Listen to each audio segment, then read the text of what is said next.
Now it is. Now it's live.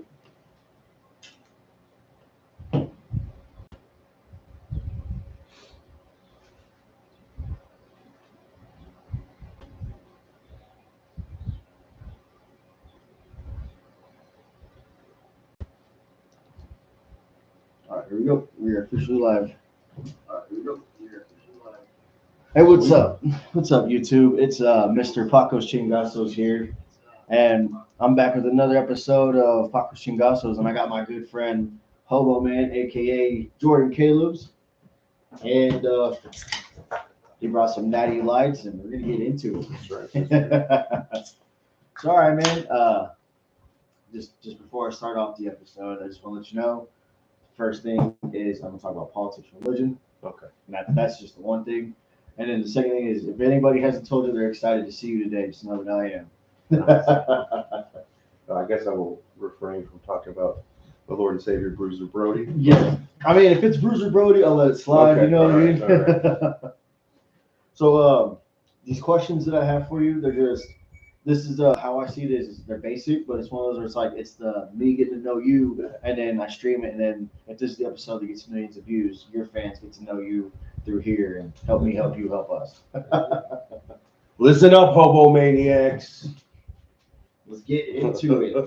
All right, so this one right here, like I said, these are all just Facebook AI generated, but I thought they were great. So the first one's super basic. It's what got you into wrestling. It would be my family. Like my dad got me into wrestling. He used to go watch the old stuff around here.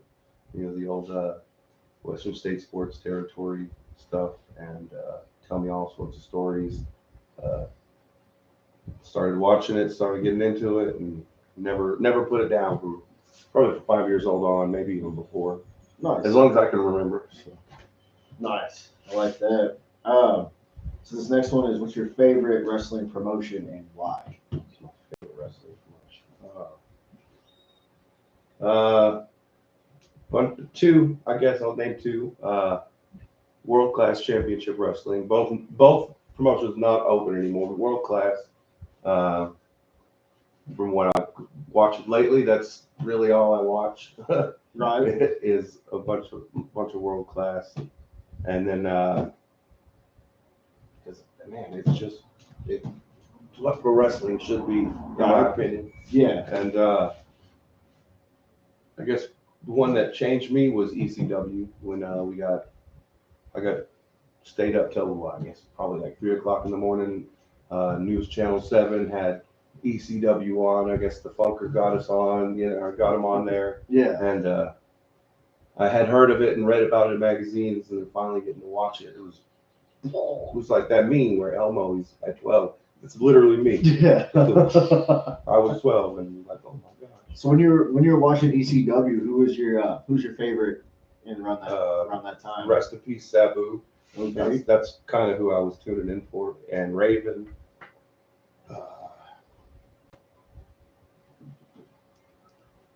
Shoot, even Shane Douglas, that whole triple threat Jersey Triad guys, or the Jersey Triad was WCW.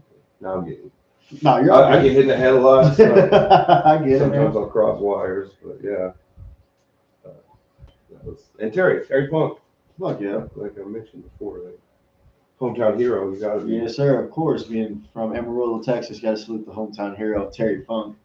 Talking about ECW, man. I didn't. So if I wanted to watch any of the older stuff, I'd have to go and like rent it at Hastings. So I remember I rented one of the pay-per-views, and where I fell in love with ECW was because of the Dudley Boys. Oh So, yeah. Bubba Ray, Devon. They had that big guy. What was his name? It was Big Dick. Yeah. Sign Guy Dudley. Dances with Dudley. There was a lot of. Yeah, there was a lot of them. But so those are the ones that I got into. But it was the whole Bubba Ray promo where he is just going off, Making fun of people. making fun of people. But he was all like he's telling people, he was all like, "You look like you suck dick," and just getting down. So that's where I was like, "Oh hell yeah, ECW." But then it was like Sandman, and of course Terry Funk and Sabu. And then I think when I really started watching ECW, right when WWE had bought it. Okay. But I was a big CM Punk fan, so anywhere Okay, CM Punk went, I was all in for it. that was pretty good for a little bit. As it went on, I didn't care for it too much, but I liked what they did. They did that elimination chamber, but it was the extreme elimination chamber where they actually had the weapons in the pod. yeah. But other than that, there were some things on there that was like, why'd you do that? You know? But the ECW One Night Stand with Rob Van Dam and John Cena, that was a good pay per view. First one was good. The second one I actually got to see live, and that was pretty fun. Did you get to see it live at? Not live. I went in person, but I saw it live on the page as it was happening on page. Okay, I got you. My bad. It's confusing. So this third question, like I said, they're all very basic, but I like them. It's can you describe your training regimen and how you prepare for a match? Well,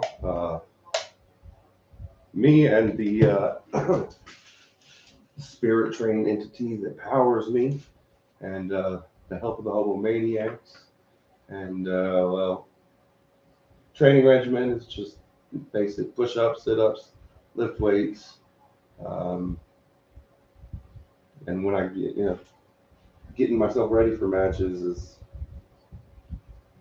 just getting yourself in the right mindset, and a lot of 12-ounce curls. Yes, sir.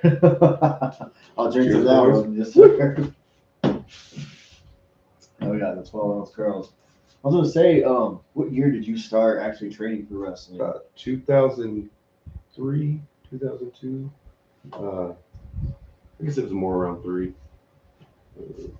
Who were you training with here? You were training here, right? Originally it was some guys, and they're good. I just can't remember their name. And then one day this El Camino with 2 lawnmowers in the back pulled in, and out popped somebody that I knew, and a couple of my friends that were there knew, but most people were like, who is this guy? It was Private Terry Daniels, and he came and really schooled us, and that's where my initial training came from. Okay. Shined up by Tony Morales. Got a little shine up from Necro Butcher. Ungodly amounts of seminars. Especially when I was younger, I would pop all over that, travel wherever I had to go to. I want to train with that guy. Really, it was I want to drink a beer with that guy. Right. So I get it. So, what was your favorite seminars? Some of the favorite seminars that you've been to? Jerry Lynn was always a fun seminar. My favorite was Dr. Tom Pritchard. It was because it was 2 days. First day was wrestling, and the second day was working on the mic. And man, it was so much, like I was eating it up, sponging it up, like all the knowledge. And then Ricky Morton. Ricky Morton always has a fun seminar, and he's a fun guy to drink a beer with afterwards. Unless he doesn't drink beer anymore, but That one's the Rock and Roll Express. Right? yes, sir. Yes, sir.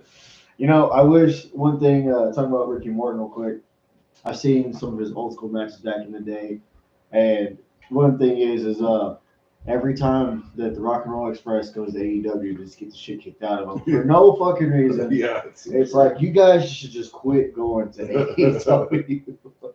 I hadn't seen him there, but I guess I don't really watch much AEW. So, I see him do stuff in Corgan's NWA, and Ricky doing the Canadian Destroyer and stuff. Oh my goodness! All right, I ain't ever doing it, but he's like, no, man. It's like, I'm just gonna put a pause right there. All right. So this one is, what's the biggest challenge you've ever faced in your wrestling career? And while you answer this one, I'm gonna try to share this out real quick. Okay, yeah. We'll personalize this. Hoboman will step back, and you'll have your mild-mannered pro wrestling journalist Jordan Calubs. The biggest is self-doubt, really, honestly, imposter syndrome. Yeah, sometimes feel like, even though I know I've done this. I know I've done that. Right. Just going in there being like, yeah, am I supposed to be here? Overcoming that has probably been the biggest challenge for me, and personally. I got And you. I've had to fight a couple of tough people. Right. Back to the Hoboman. Back to the Hobomaniacs. Yeah. I love it. And let me get this question out.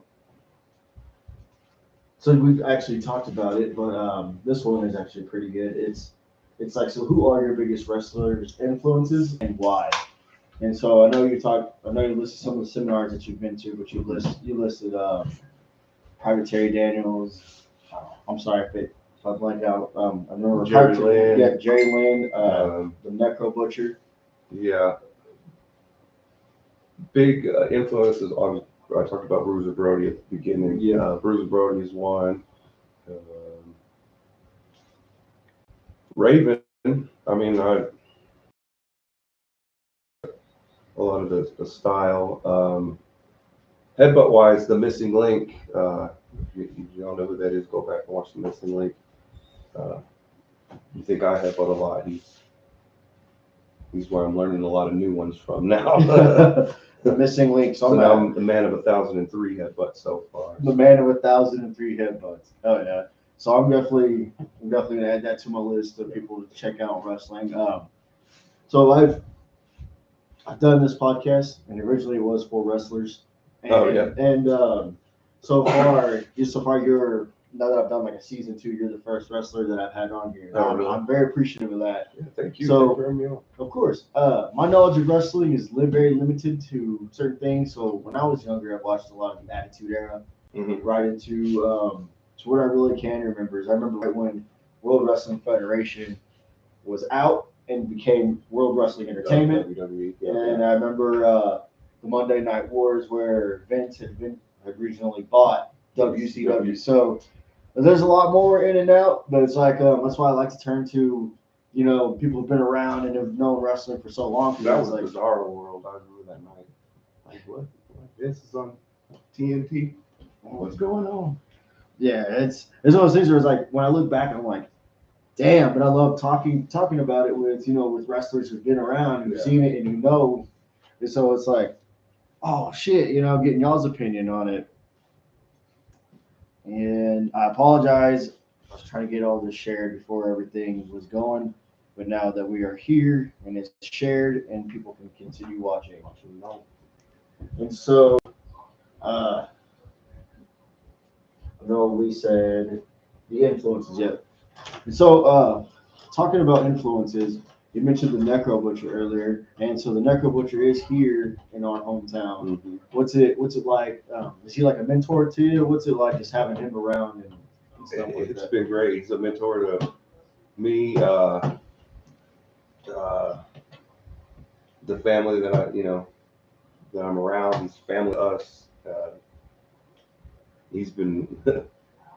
I don't know if he knows how immensely helpful. Just sitting around listening to him talk about certain things. Mental note. I've taken a lot of mental notes. Being blessed to be around him like I have. So.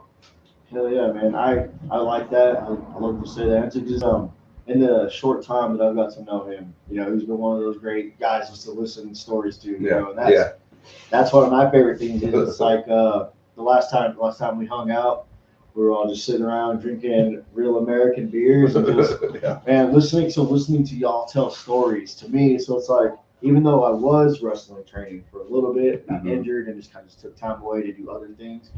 But it's like I still love this sport industry, entertainment, and so talking to guys like y'all and hearing y'all stories, man, those to me it's just like it makes you feel like I was there, Yeah.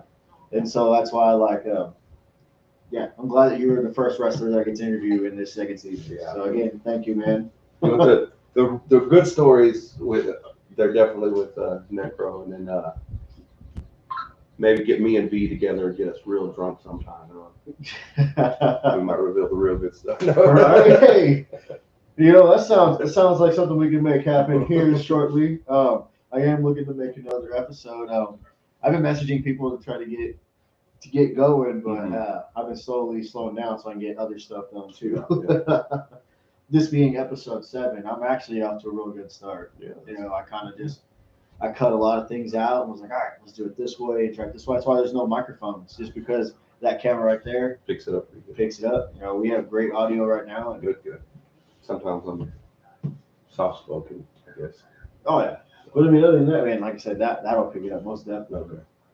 And so this one's another basic one, but it's like, what's your favorite wrestling move and why? And a lot of these questions end with and why. Why do you like that move? The headbutts, because mine are effective. Yeah, just And why sell, mess with that? you know, you sell the gimmick of I got a hard head. And really, it's more than a gimmick. I got hit in the face by a minivan going 35 miles an hour. Damn. And my head connected with their windshield, and my shoulder knocked off a light. And I was in Borger, and they had to transfer me to Amarillo. When I got to Amarillo, the doctors did not believe that happened. They thought maybe I tried to kill myself, and I don't know if that'll get you demonetized. But okay. I don't think so. And I, I turned away at the last minute, but definitely not what happened. I was stoned to the bone, and Okay. it wasn't. I had been in a crawl space underneath the house and didn't really have my bearings, and I just walked out.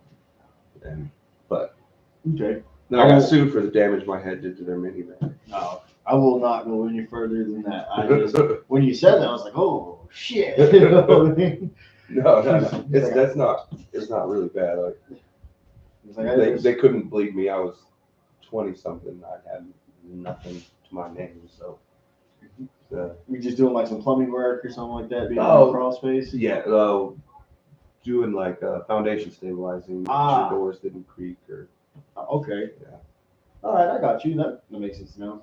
I actually, not too long ago, we helped a buddy do some plumbing, and first time under a house myself. Oh yeah. Then I was just that next day, like all right here was sore. I was like, why am I so sore? Not using muscles I normally don't use.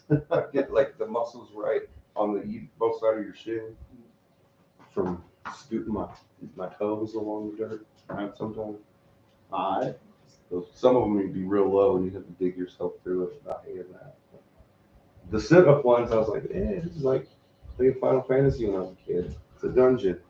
My dungeon quest. But Oh yeah. I got you. All right. So we said the headbutt. And so it's how do you stay motivated and focused during your career? And so with that being said, can you tell me a little bit about your career in wrestling right now and how, some of the highs and maybe some of the lows, but like honestly, some of the places you've been and wrestled for, and it's a big question. Yeah. Here, Southwest. I mean, got to wrestle up in Nebraska.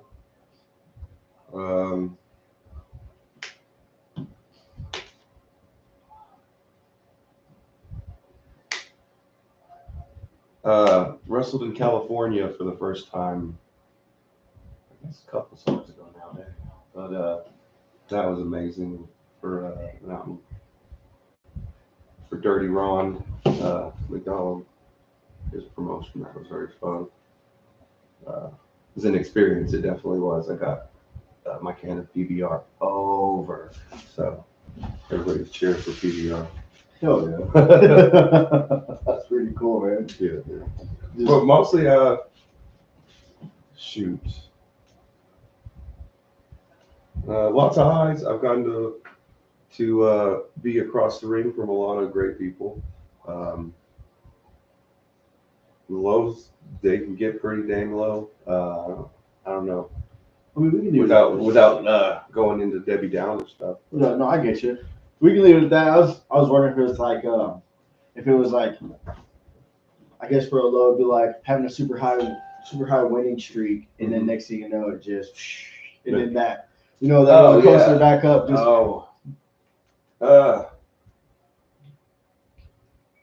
Dang. Some things I probably can't talk about. Okay, all right, I'll leave it at that. I'll leave it at that. I apologize. And this is the high part, but I still probably can talk about it. Okay.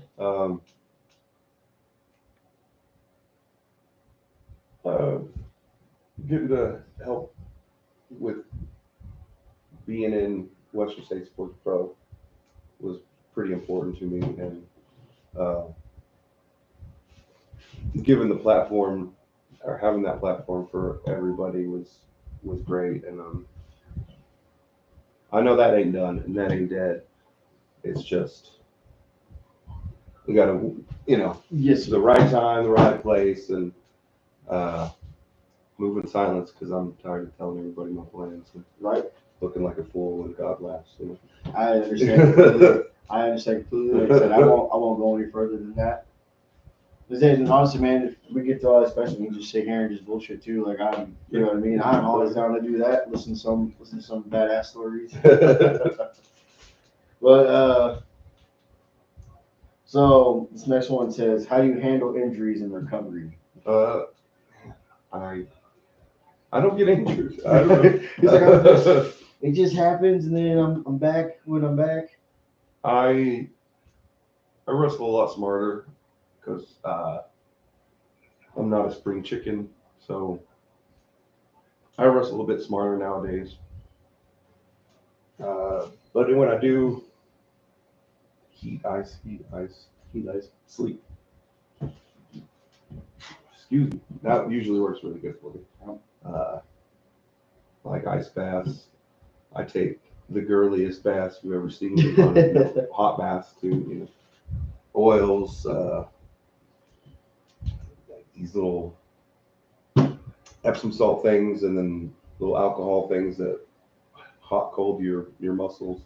I'm trying to think of the right words. No, I get you. Completely escaping me right now, but I get them at the dollar store. They're really not expensive. I get you, man. Honestly, I'm not making fun of it. You know, man, when I'm sick, like that sickness where you're like in bed, and just like fuck, I feel like I'm dying. Run a hot bath, fucking Epsom salts, turn the lights down, turn the lights off, it's gonna sound weird, but like a candle, you have a candle in there, just kind of candle, some incense. I'll set up my a tablet or maybe my laptop and put on some Star Trek.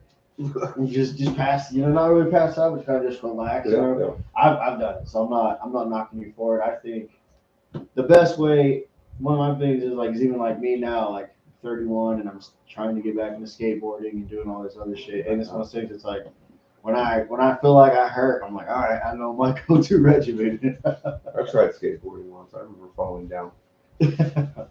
That's all I did. I didn't even go an inch on the skateboard. I don't think ever. Just boop, boop, boop. You know what? I'm done. I don't want to do this. It's not for me. All right. And so, wow, that one's so what advice would you give to aspiring wrestlers right now? And I do believe that you do some training, you train some of the young fellow wrestlers. I've been involved in and out. Okay. It's one of the things I'm looking towards is coming back to the plans. Coming back into some training somewhere. Mostly, especially just for myself, to sand off some edges and stuff like that. The best advice is go to a good school with a good pedigree. Go into that and doing that. Oh, here's this reputable school. That's pretty much a launch pad. They'll shoot you off. They'll show you where to go. I felt like maybe that was kind of some of my problems when I was younger. Was we didn't exactly have that. It wasn't the same kind of system. It was right before that, pretty much. I get you. From what I know of, I can't speak for other people at the time, but from what I know of, and man, it was just so hard to connect. So I just carload. I was very blessed that way that I could just, hey, yeah, okay. Here's my bags. Let's get in the carload. And that's another way too. I mean, once you're in some good training, Get yourself some road dogs and hit the road. Okay. Uh, Are you and still? help. Oh, hell yeah. Wherever you go. Oh, you're not booked. Help set up a ring or mostly ask. Don't just go in there, but ask. Help serve. I got you. That'll get your bookings quick.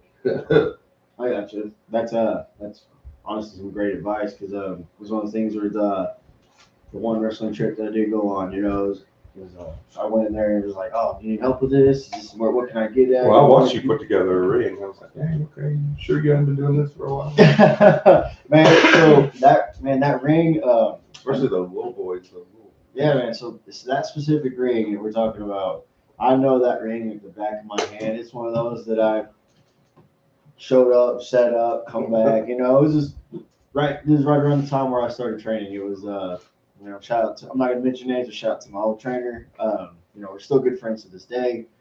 But man, it was one of those things. It's like, man, once I started learning the things about the ring, man, there's times you just couldn't get me out. I wanted to be in, and I saw you welding on Facebook today. You just build yourself a ring. oh yeah, that was actually the original goal because I do have a wrestling ring blueprint book. Oh, Yes, sir. Okay.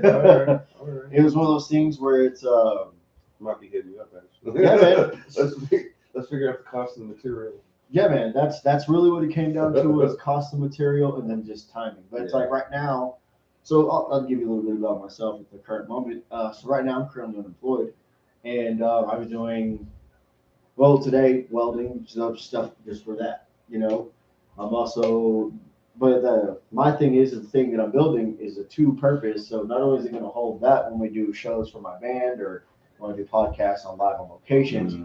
I'm also hosting a 2K tournament this coming Friday night, and I'm gonna put another like bar. Football or basketball? WWE. Oh, WWE. 2K25. Is that good? I like the game. Last one I got was 2K22, and man, it was a glorified thumbnail for a long time, and I put a lot of work in especially when they made the sandbox mode. Yeah. I'm just like, erase everything. None of these shows exist.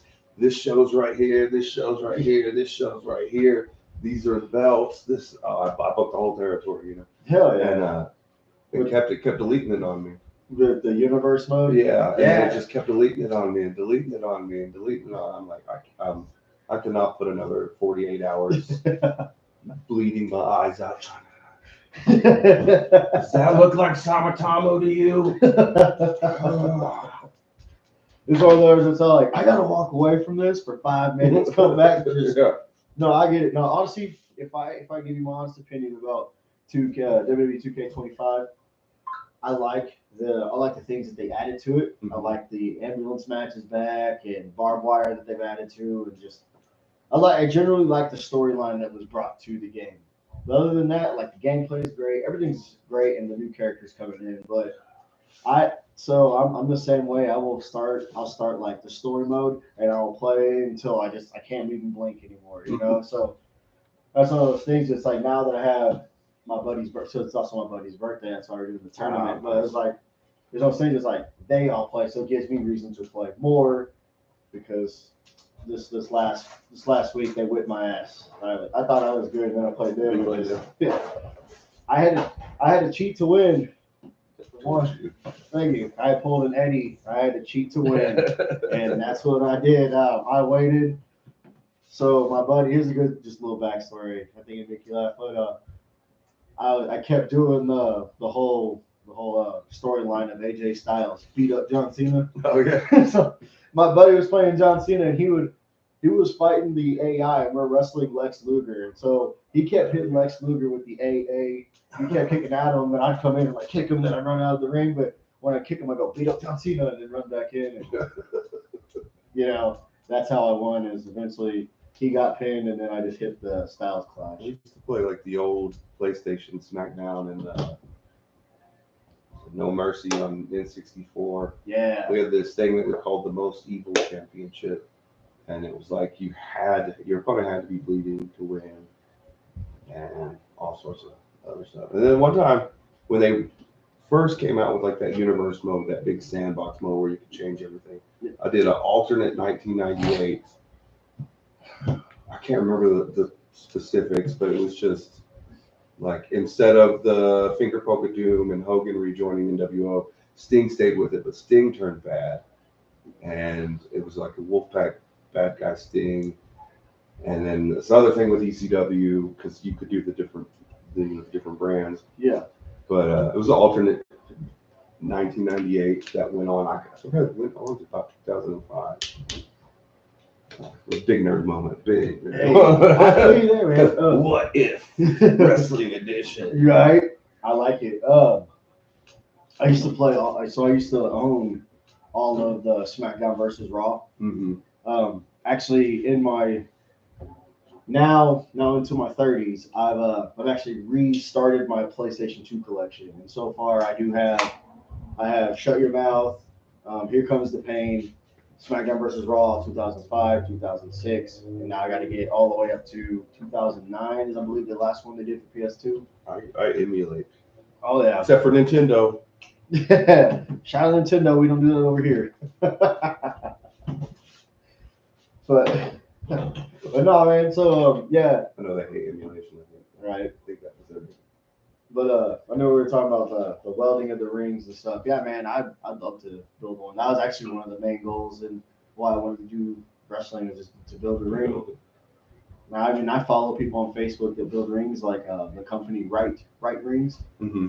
That dude, he does a live video of him building rings and stuff, and just it inspired me to buy the blueprints to build an actual ring, and he gives me blueprints to the big boy and the low boy. Oh, yeah. So I was like, hey. I know rings a little bit, so wherever I can get in and help and get my name out there, man, I'm willing to do whatever it takes, with help of whoever wants to help. Right. Oh man, I used to weld a little bit when I was younger, but what kind of welding did you do? just the wire or the MIG or whatever. Okay. It's been a long time. I got you. I mostly painted for the welders, but I was trying to learn at the time. Oh, okay. Were you like working for a company while you were doing that? Mm-hmm. Which one was it? Here in Amarillo? Yeah, I was here. They don't exist anymore. Texas Ornamental Iron. Oh, you know that is an old school name. Yeah, I remember seeing that back when I was way younger. So Just to put up, he would weld together, and then we put them up whole. We would use the spiral staircases. I mean, tell you what I'm talking about. It was like, oh man, that was some of the hardest work I've ever done. Just trying to put those up there. And it's me, this older guy that had bad knees. Probably I say older guy. He's my age now, but back then. And then this other guy that had no back and was much older than I am now. You know, so it sounds like that you did all the heavy lifting. you know, you think I would have, but that old man, like, he put a lot of us to shame. Yeah.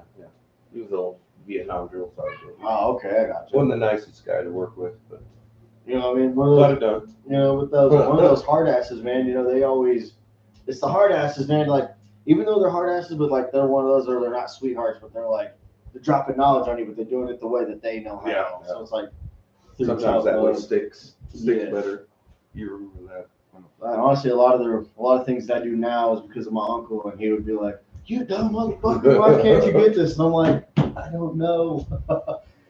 Ricky Bobby, I don't know what to do with my hands. Oh man. So let's move on to the next question. And so this one right here says, how do you balance your wrestling career with other aspects of your life? I'd probably be the worst one to do that. It always bleeds over into something that probably cost me a marriage. Oh no. But yeah, that's always been a hard thing for me. Because sometimes it's like don't know where the Hoboman ends and where Jordan begins. I understand. Yeah. So who's calling me? Or another spam call. All right, we'll move on to the next thing. I used to wrestle with a guy named Spam. Yeah. His last name wasn't Likely. The Spam Likely, but he's like, hey man, I did Spam over there. All right, that one might be cool. What do you love most about being a professional wrestler?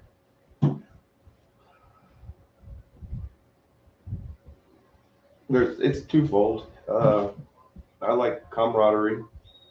After shows, hanging with the boys, like it's nothing. There's like no other brother like it when you connect with people.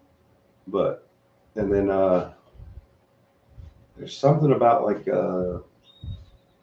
otherworldly adrenaline rush while I'm out there. I don't know if adrenaline rush is the right word to put it, but it's part of it. Adrenaline, I'm sure, is a part of it. But it's like a drug. It is. It's so weird. I'm probably going to try to do it till I can't even move. So to show you the addictive nature of it. I understand. I honestly, it's one of those. It's like how I see it. It's like you said, it's like a drug.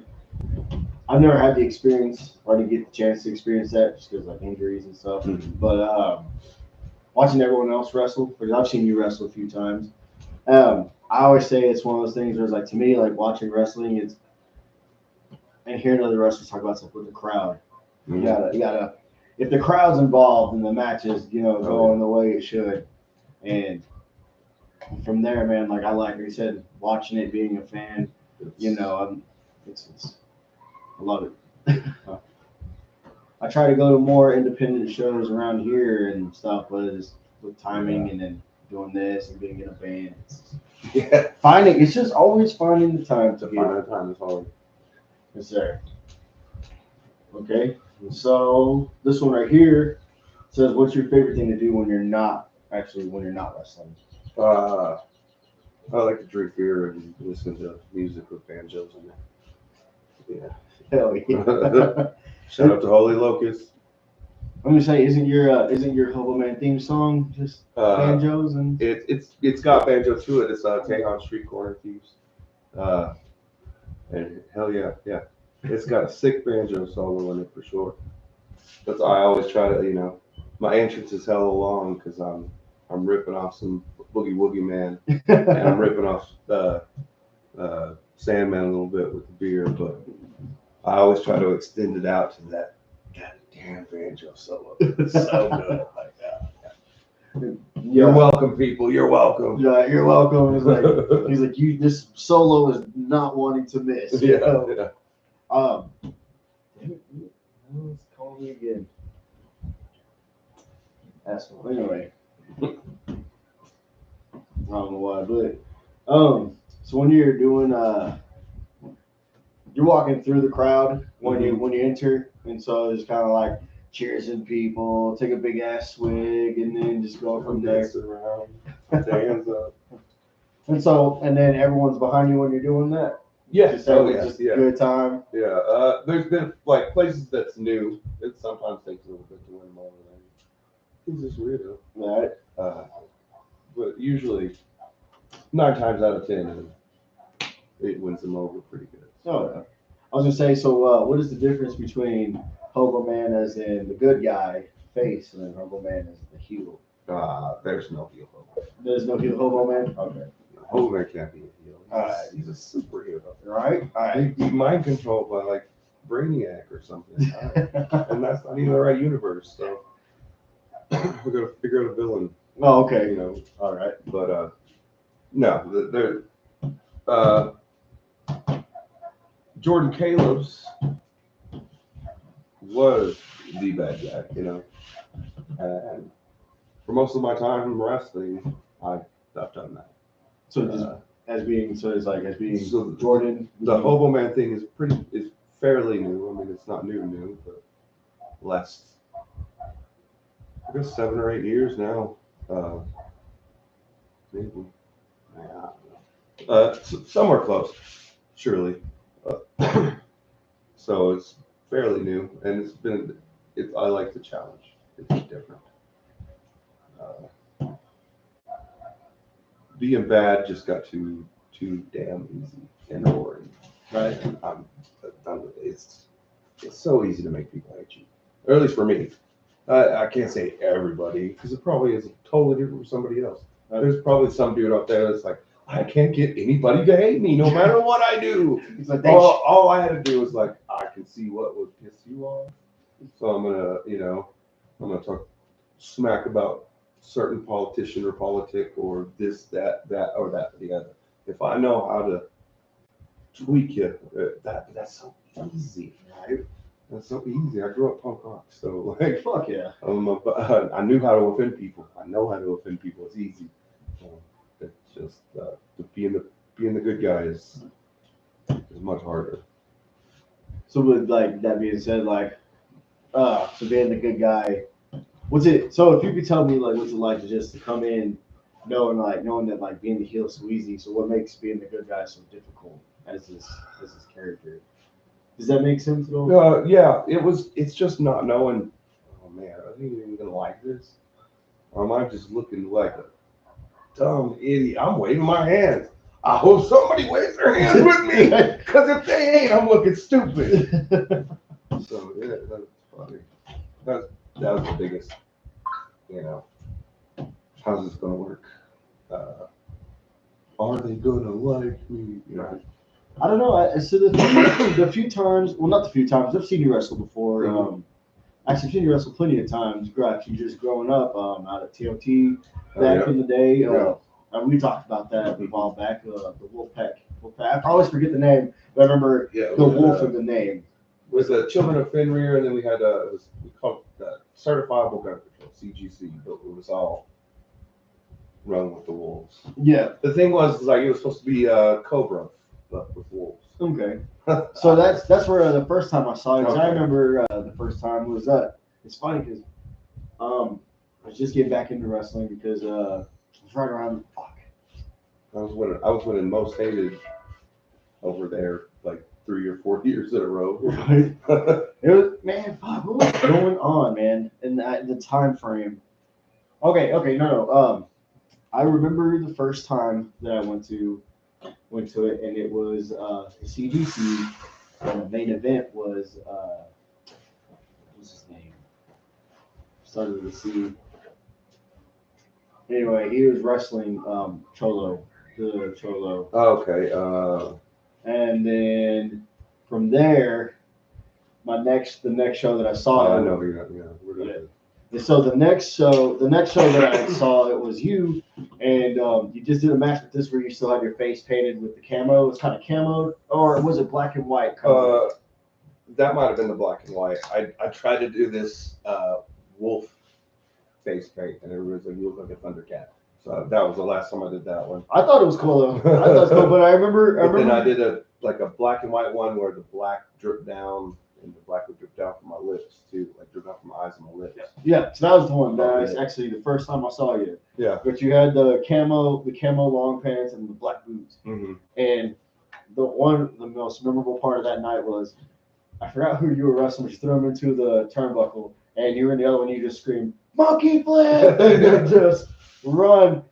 Even as a heel, everyone else in the crowd was like "monkey flip." And so I was like, "Oh, okay, that's So funny." even now, like as the good guy running there, they say, "Crowd's always chant for monkey flip." I always miss it now though. These bastards are getting fast, or maybe I should stop calling it out loud. Right. But it's like a power up. It's like Street Fighter, you know? Yeah. He can't just and fireball. He has to say Hadouken. Yeah. You So, but it's still one of those where it's like to this day, that was that's what brought me. I was like, oh, dude, that's fucking cool, you know. But I remember that night. I think you won that match and then got speared by Jay Hazard around that time. I don't think I won that match. No, maybe that. Because I remember one I had with him where it was just. The crowd was talking mess to me, and I was telling them how great I was, and rolled into the ring and backed up, and they rung the bell, and I turned around spear 1, 2, 3, and it was one of the loudest I had seen here or heard here, I guess, or been involved with, I should say. Let's say no moves whatsoever except for one spear. Just that was we just had him wound up. But that was still one of the coolest things that, like I said, I enjoyed that. And then seen you wrestle a few times at like Scooters and Hoots, and Mm-hmm. every time is just the show, And then, like I said, the crowd interaction. Yeah. I always, I feel like you, Well, especially those bar shows, because Yeah. it's a little bit about blood and guts, and like I say, I'm trying to wrestle smarter nowadays, so I'll do blood gut. I mean, I'll bleed. I don't care. Right. Like instead of let's do some shtick. yeah. Let's not do. Yeah.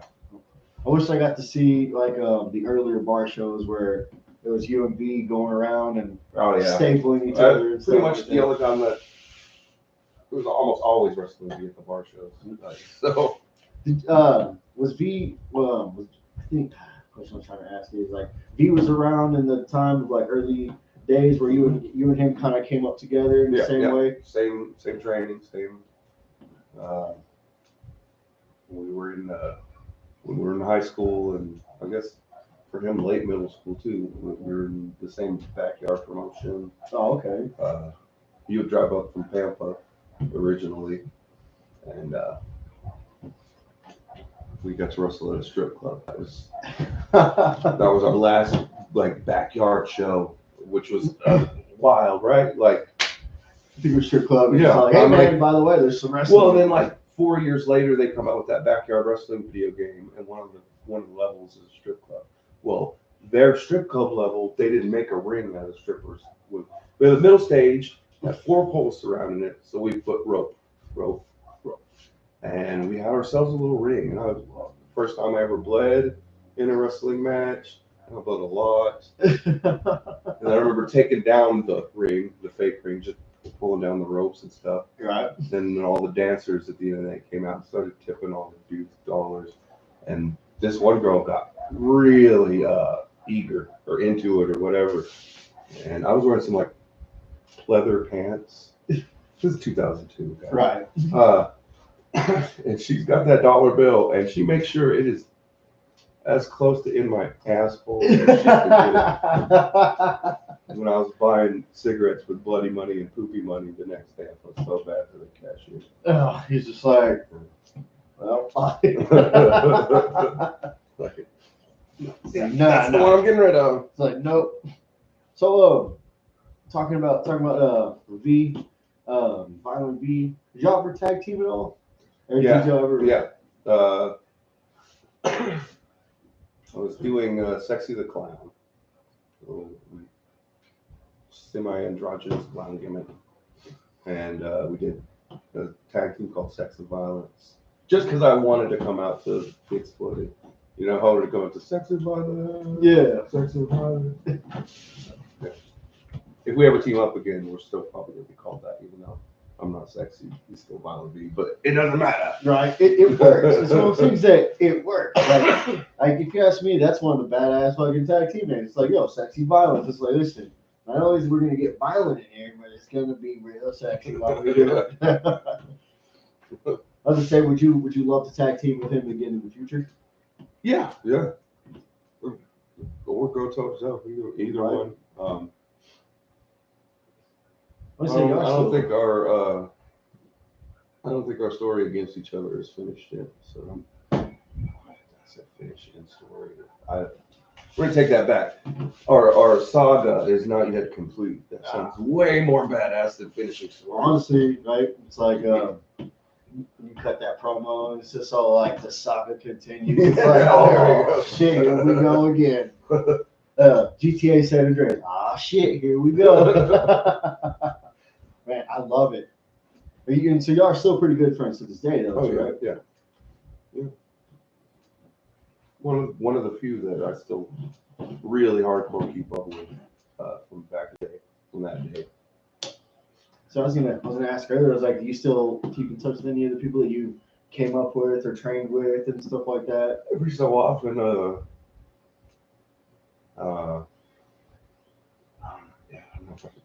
Blade, out of Kansas. Oh. We came up together, trained together initially, I love that dude, man. That dude is and his kids are so respectful. All of his trainees, just some of the most respectful young kids that I've ever met. Like, I've had a couple of times where I had bad taste in my mouth from younger kids that just thought they were, and some of them were talented, and it sucks, you know. Yeah. Shut the fuck up. But It's like, you're good. all these kids were like, they're fucking good, and they're like, hi sir, what can I do? Like, you're treating me like I'm something. Okay, wait, hold up, back your horses up. I was like, okay. Always, you know, he trains good kids up. I sometimes still talk to him. And a few other people, but not people that are regularly involved, I guess. I got you. I was gonna say, Even though I'm trying to get Bryce Payne forever, I will always try to get Bryce Payne to wrestle. Because if you ain't seen Bryce Payne wrestle, you're missing out. I think I actually had with a few of the bar, some of the fights. Yeah, he was at a couple of those, I think. And I was gonna say, the wrestling show that I did go to, that I had the privilege to go and check out and help out, was the Blade HCW. Oh, okay, you want to help out with that? It was one of those things where it's like, I was so watching them do it and watching all of them get together in the ring and train and stuff like that, and how they did everything. Man, you're right. Some of the most respectable, nicest guys out there. And man, I thought it was a great time. Just even the time I was out there, he let me. I got asked to help do commentary as a young boy, you know, because I was still. My original plan was I took my podcast out there because you've heard of Skill. Yeah. So I actually got lucky to. Those two guys love to hate it. Yeah. Those Chocolate. the Chocolate guys. They actually gave me a chance to go up there and live and locate their show in Dodge City. It was great, just a great experience to be in there. You know, I didn't have the greatest audio, but it was great footage and everything. So it was just like you said, you know, talking with some of those guys from Kansas, some of those dudes, man, just some of the nicest guys I've met. And they get it. Sometimes not easier for younger guys to work with. I'm trying not to I feel like I'm portraying kayfabe. So I'm like, my style is a little different. I like my shit spontaneous. Right. I like to listen and call audibles because of they're going this way. Let's go this way. Okay. You know. I got you. And for a lot of young guys, they like everything on a list. This, and then we wrap it up. This. Oh, okay. I get You you. know, I see where you're coming from now. And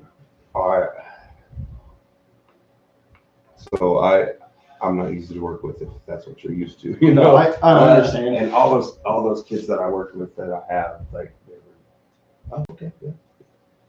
They listen. They pitched in more than just listen. They pitched in and had good ideas. I'm sure they had bad ideas. I don't remember. I'm sure I had bad ideas. We all shot down together. But you know, I got you. they knew how to walk and talk. And that scene for me is kind of rare in young people. So. Well, shout out to the ones who can do it and get down and stuff like that. You know what I mean? Like hopefully soon an injury will heal up and I get right back at it. All right, so I'm gonna come back to these real quick questions. Oh, I thought you were done with the questions. No, we're good. So I only have a few more. The questions help me to get started, and then once the ball gets rolling, we get going, and then it's just from there. It's all like if I feel like I'm about to stumble or say like it's real quick we'll cover it. But sometimes the questions help me get going. So one of them was actually pretty cool to me because it's you've been around, like you mentioned, wrestled in Nebraska, here in Texas, New Mexico, Colorado, California. Oh yeah, especially in California. I think that's about it for as far as states for me. So the question is then wrestled in all these states and doing all these shows. What is the craziest fan encounter that you've ever had? If you can, or just some of the wildest things you've seen in the fans. Free acid is always like, and they weren't even fans of me. They didn't even know who the hell I was. I just took it. I don't even know. I think I dropped that stuff. Or even getting arrested. Yeah. Either way, that's probably that I could probably talk about on civilized chats. I got you. Okay, I understand. All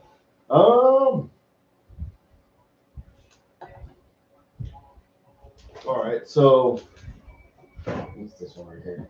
Oh, piece of shit. How are you doing on your? I'm about to be empty. Oh, thank you, sir. All right, so this one is what's your favorite wrestling match you've been in? I hate to say it because I'm not a. I don't even mention any of that shit. It was this thing called the curb stomp match, and this is way before the curb stomp was a move. Okay. A wrestling move. This is based off the. Ever seen American History X? Yeah, I know exactly. That kind of curb stomp. Oh, shit. Kind of. Except instead of putting your teeth on it, we had those, those parking blocks. Yeah. You sit in the parking lot and keep you from going too far. Yes. We got one of those and had set it outside. My tower. We had set it outside. That was the thing, the goal. The goal of the match is to put your opponent's throat across that and then give them a stomp to the back of the neck. Okay. And that's how you win. We started off in the ring. We started wrestling around. We got out to the outside. They opened up these big garage doors at the place we were wrestling. And there's these docks for like old trucks where trucks would back up and get loaded. Okay. I got hip tossed off of the dock. Someone donated a junk car. I got hip tossed off of the dock through a windshield of the car. And then once we got out there, it was starting to get dark. So all the wrestlers had got their cars around back and started to semicircle around it and had their lights on, and they're leaning up against cars that throw down cash, taking bets, throwing out cash. It looked like a Street Fighter background. Oh. I love Street Fighter, like the game. Oh, yeah. I think to me that's like the essence of what pro wrestling should be. So here's this Street Fighter background and people placing bets, and it was just such a fun little production to be in. And I wasn't expecting that. Nobody told me, hey, they're gonna do that, And once I got out there, I was like, right after the windshield. That's probably why I lost, because I was very, starstruck. Just like, oh my god, I'm in a Street Fighter. Oh yeah. Honestly, man, that sounds like one of the coolest matches. Somebody's got it on camera somewhere. Somewhere. I'm sure it's deleted by now, but Oh, it ran through somebody's pawn shop. In and out. damn it! I would love to see that, because that just sound, man, that sounds like fun. That sounds like old school. Like ECW. Let's get down. It was very fun. Like the most aesthetically fun match I've ever had. Like everything outside of the match that was, the aesthetics of that match were just on point. Anytime I'm in a Hangman Tour match, also. What's that? Hangman Tour match? If you don't mind me asking. Definitely don't. You've got a noose. You throw your opponent over. You got to hang them over the top rope around the floor. Oh, okay. And they can't answer, like choke them out. And Oh, they can't okay. answer the 3-hand raise. So kind of like. If they can't answer the 3-hand raise, they lose. Oh, okay. So it's kind of like not a strap match, but like the old school dog collar matches. A little bit, but with a noose. Okay, yeah. And you're not always connected. You have to go find the noose, go put on the dude. Oh, okay. See, I had a pretty good one recently with Stefan Ranaki. I put together like not even animated, but almost like a comic book opening to the match, because he's a supernatural guy. I'm a superhero guy. I had all these ideas. It's on YouTube. Hoboman, XX Hoboman, XX on YouTube. Please, thank you. oh yeah, you've heard it here, Hoboman XX. I believe so. I should probably know these things. He's like, it's mine, but now you know. Honestly, like you said that, and that gives me more questions now, because it's like we were talking about ECW earlier. Oh, and yeah. with Raven, and so I remember one of the matches, one of the first like extreme matches I've ever seen was actually CM Punk and Raven in a dog collar match, and then finally seeing a dog collar match live. Oh yeah. I actually got to help participate in that one. If you ever get a chance, ask me about us going to Walmart and trying to find a dog collar to fit him, and then me just taking my belt and cutting it and making a dog collar for him. That's probably the best way to do it. It was Yeah, XX Hoboman XX. Sorry. But it's have you ever been a part of a dog collar match at all? Yes. Yeah. It was fun. It's not your favorite? No, I definitely love it. I just started thinking of Roddy Piper and Greg Valentine when Greg Valentine busted Roddy Piper's eardrum. Oh. I still think it was a shoot. Everybody's like, "No, bro, that wasn't work." No. I got you. See, all the beer's flowing. I wasn't going to talk about shoots or work. I was going to completely kiss Fizz, your brother. I drank too many natty lights. I'm trying to keep up, man. You're fucking putting them away, and I'm just Sorry. No, you're good. My thing is like, this is what I like. This right here is what this podcast should be. Two friends, beers, stories flowing, just conversation, man. Like this is what I love. This is like I said, not only do I get to know you a little bit more, just I got a new button for the brother bag. oh hell yeah, a new button for the brother bag. Just I'm a big button fan. oh yeah, I'm enjoying this. This right here is just. I remember. I'll tell you a little story real quick about one of this. I'm sorry. Oh, see, I don't know why, but a little story is when I first started this podcast. We talked about it a little bit earlier, but I didn't get really into detail. So when I first made this podcast, it was originally for wrestling, for wrestlers, and everything like that. And like I interviewed couple of my few good buddies, did a couple live on locations, but to me it didn't feel right. Something was just not right about this podcast, and so I was like, you know what? I'm gonna shut it down. Well, then I started getting a little bit better with my mic skills and talking and questioning and bullshit like that. And now it comes down to now I do this again, my own solo podcast. And it's just the moral of the story is like I was told like that I can't have people come to me, that I need to go to them. And so now that's one of the hardest things for me to do is to go out and try to get people and message people, because it's like I'm not scared of rejection, but I'm nervous of like, oh yeah, I can't do that. Oh no, I don't want to do that. Yeah. And so they're gonna automatically say fucking no. Yeah. Or it was the if I do interview wrestlers, not to be a mark.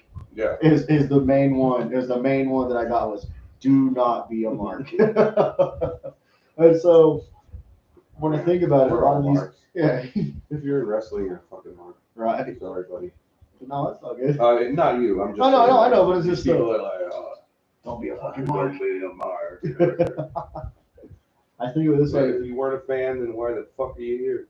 Exactly. Unless you're really good at it and you're making money. And in that case, you don't have to be a fan. Yeah, it sucks.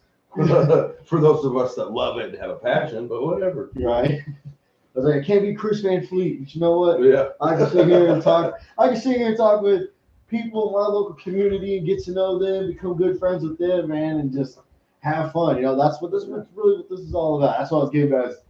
I feel like a lot of these questions were marked questions, but it was like at the end of the day, they're still good questions. I'd rather have that than who did you have real locker room heat with back in 1992? Yeah, no, I'm not gonna do that. I'm not gonna dive back into that. Good, I wasn't even working tonight. I was in the second grade, brother. So well, I was in second grade. My heat was with Mrs. Lester. She gave me an F on a test that I studied real hard for to this day. Fuck that bitch. Bitch, I speak the English. I don't need a class.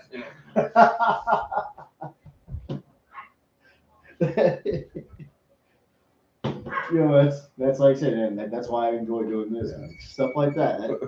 That is good shit right there. But no, I won't ask you anything about backstage heat. I won't ask you anything like that because A, it's none of my business. B, it's like it's in the past. We're trying to move on to bigger and better things. There's no And reason to nobody talk about. gives a shit Yeah, unless they like want to get into their own drama. Then get on Facebook, bro. yeah. I But mean, you will find some drama, and you can.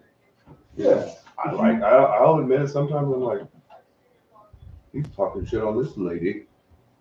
Okay, let's look her up. Oh, okay. Right. I see why he is, or oh, okay, she's in the right. I gotta do it too. No, I get it. I mean, we're all humans. We do stuff like that.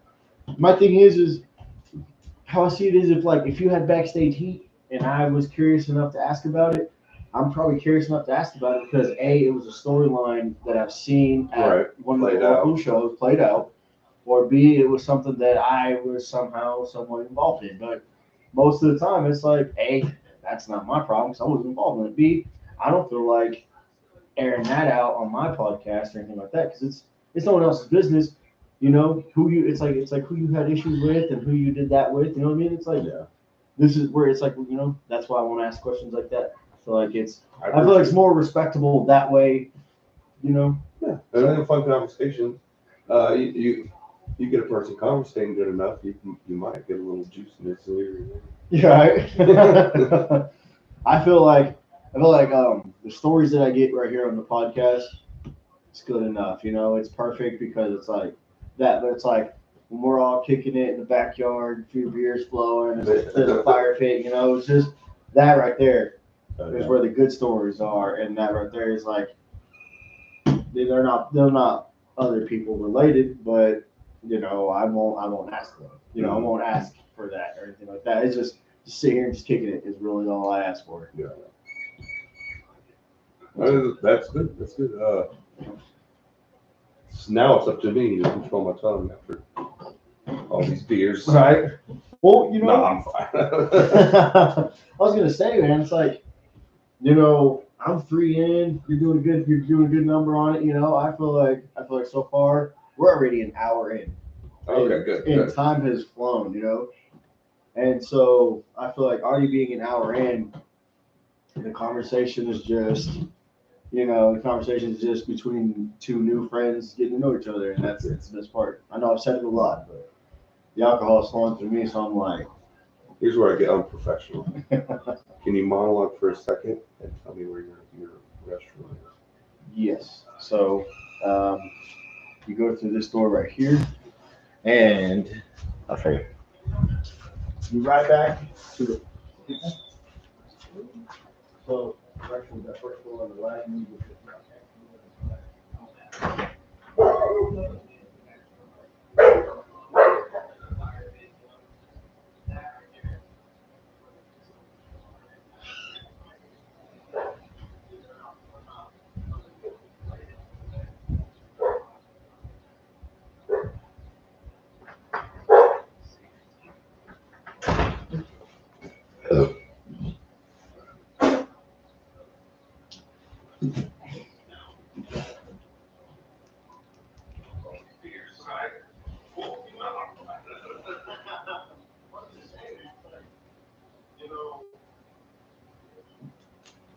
So I'm back.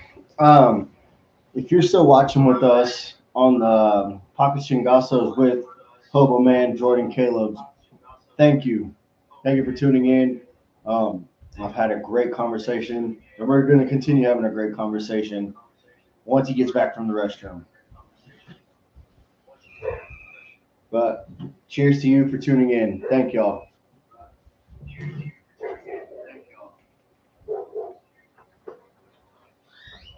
All you hear is my dog barking in the background.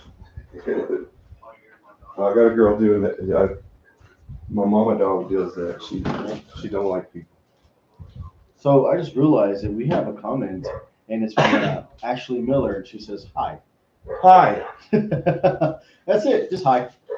Hello. I don't know if you're still watching or not, but hello. Thank you for tuning in. Huh? Yeah, if you want to. If you want to let him back out, you're more than welcome to. But yep, that's honestly, man. I'm already out of questions, so now it's just get down to the nitty gritty and just hanging out. Yeah. How's things been going on, like with you and stuff like that? Anything new happening at the moment? Not too bad. You ever think about how good pro wrestlers would be at sketch comedy? I wonder if that's like an actual gimmick too. Like, I just think that maybe we should get some pro wrestlers together and do some sketches. Maybe even improv. Who knows? So, I think that'd be awesome. I like that idea. Like, so you've heard of comedy wrestling, right? yeah. I've never seen it. Well, I've seen clips of like Orange Cassidy and I've seen bad comedy wrestling. But bad comedy wrestling, but I seen like Orange Cassidy and that gentleman dude, and that gentleman dude like rocking Orange Cassidy to sleep. oh yeah. So I was like, what is this? Or in New Japan, they wrestled that doll. Oh no, it was DDT. It was Kenny Omega and some like blow up doll, wasn't it? Yeah, some shit like that. And that bullet, like they're taking that bullet doll and he's fucking doing Hurricane Ranas and DDTs and fucking Canadian destroyers and just shit like that. It's like, the fuck is going on? Or people wrestling the Invisible Man. Yeah. Uh, I've seen one gimmick where this dude was all like, he was like a telepath, and so he did this choke slam. And this dude was all and threw his arm over and jumped and I've done. I had a voodoo guy and he had a chicken leg. Chicken leg up. I was like, he couldn't breathe. And then I set myself up and choke slam. Choke slam myself. I was gonna say like, you've been involved in a lot of comedy matches in your time. Not full like, oh, this is a comedy match, but like putting some comedy things in. Like I said, I do a lot of shtick, especially when I was a heel. I would do certain kinds of shtick, like talking to somebody. I'd find something that would trick me, Now back up. Talk shit, back up. Talk shit, back up. Until I reached that thing and I felt it, and then just vaudeville shit, like back tumble, over stuff. One of the first we were talking about it. So one of the first times is actually you and a good friend of mine, Mr. Wolfpack Greg. Yeah. Seeing y'all at the scooters. So we were talking about like popping the fans. This is the first time y'all did that, a street fight in the area right there, and I was all like, "You were doing something." I was like, "Look at Charlie Manson." You turned around and you looked right at me, and you was all like, "I am not him. He wishes he was me." And I was like, "Yeah, whatever." Then he went back and kept wrestling Greg. But it was the funny thing is we kept doing that all night, like I said, the fans getting involved into the street fight, but not getting involved, so we don't get our ass beat. But I remember making whoever was holding the camera, I remember making her laugh, and she's leaned to the side, she's like, "I can't with you guys right here." She's like, "It's so hard to hold this straight and record at the same time."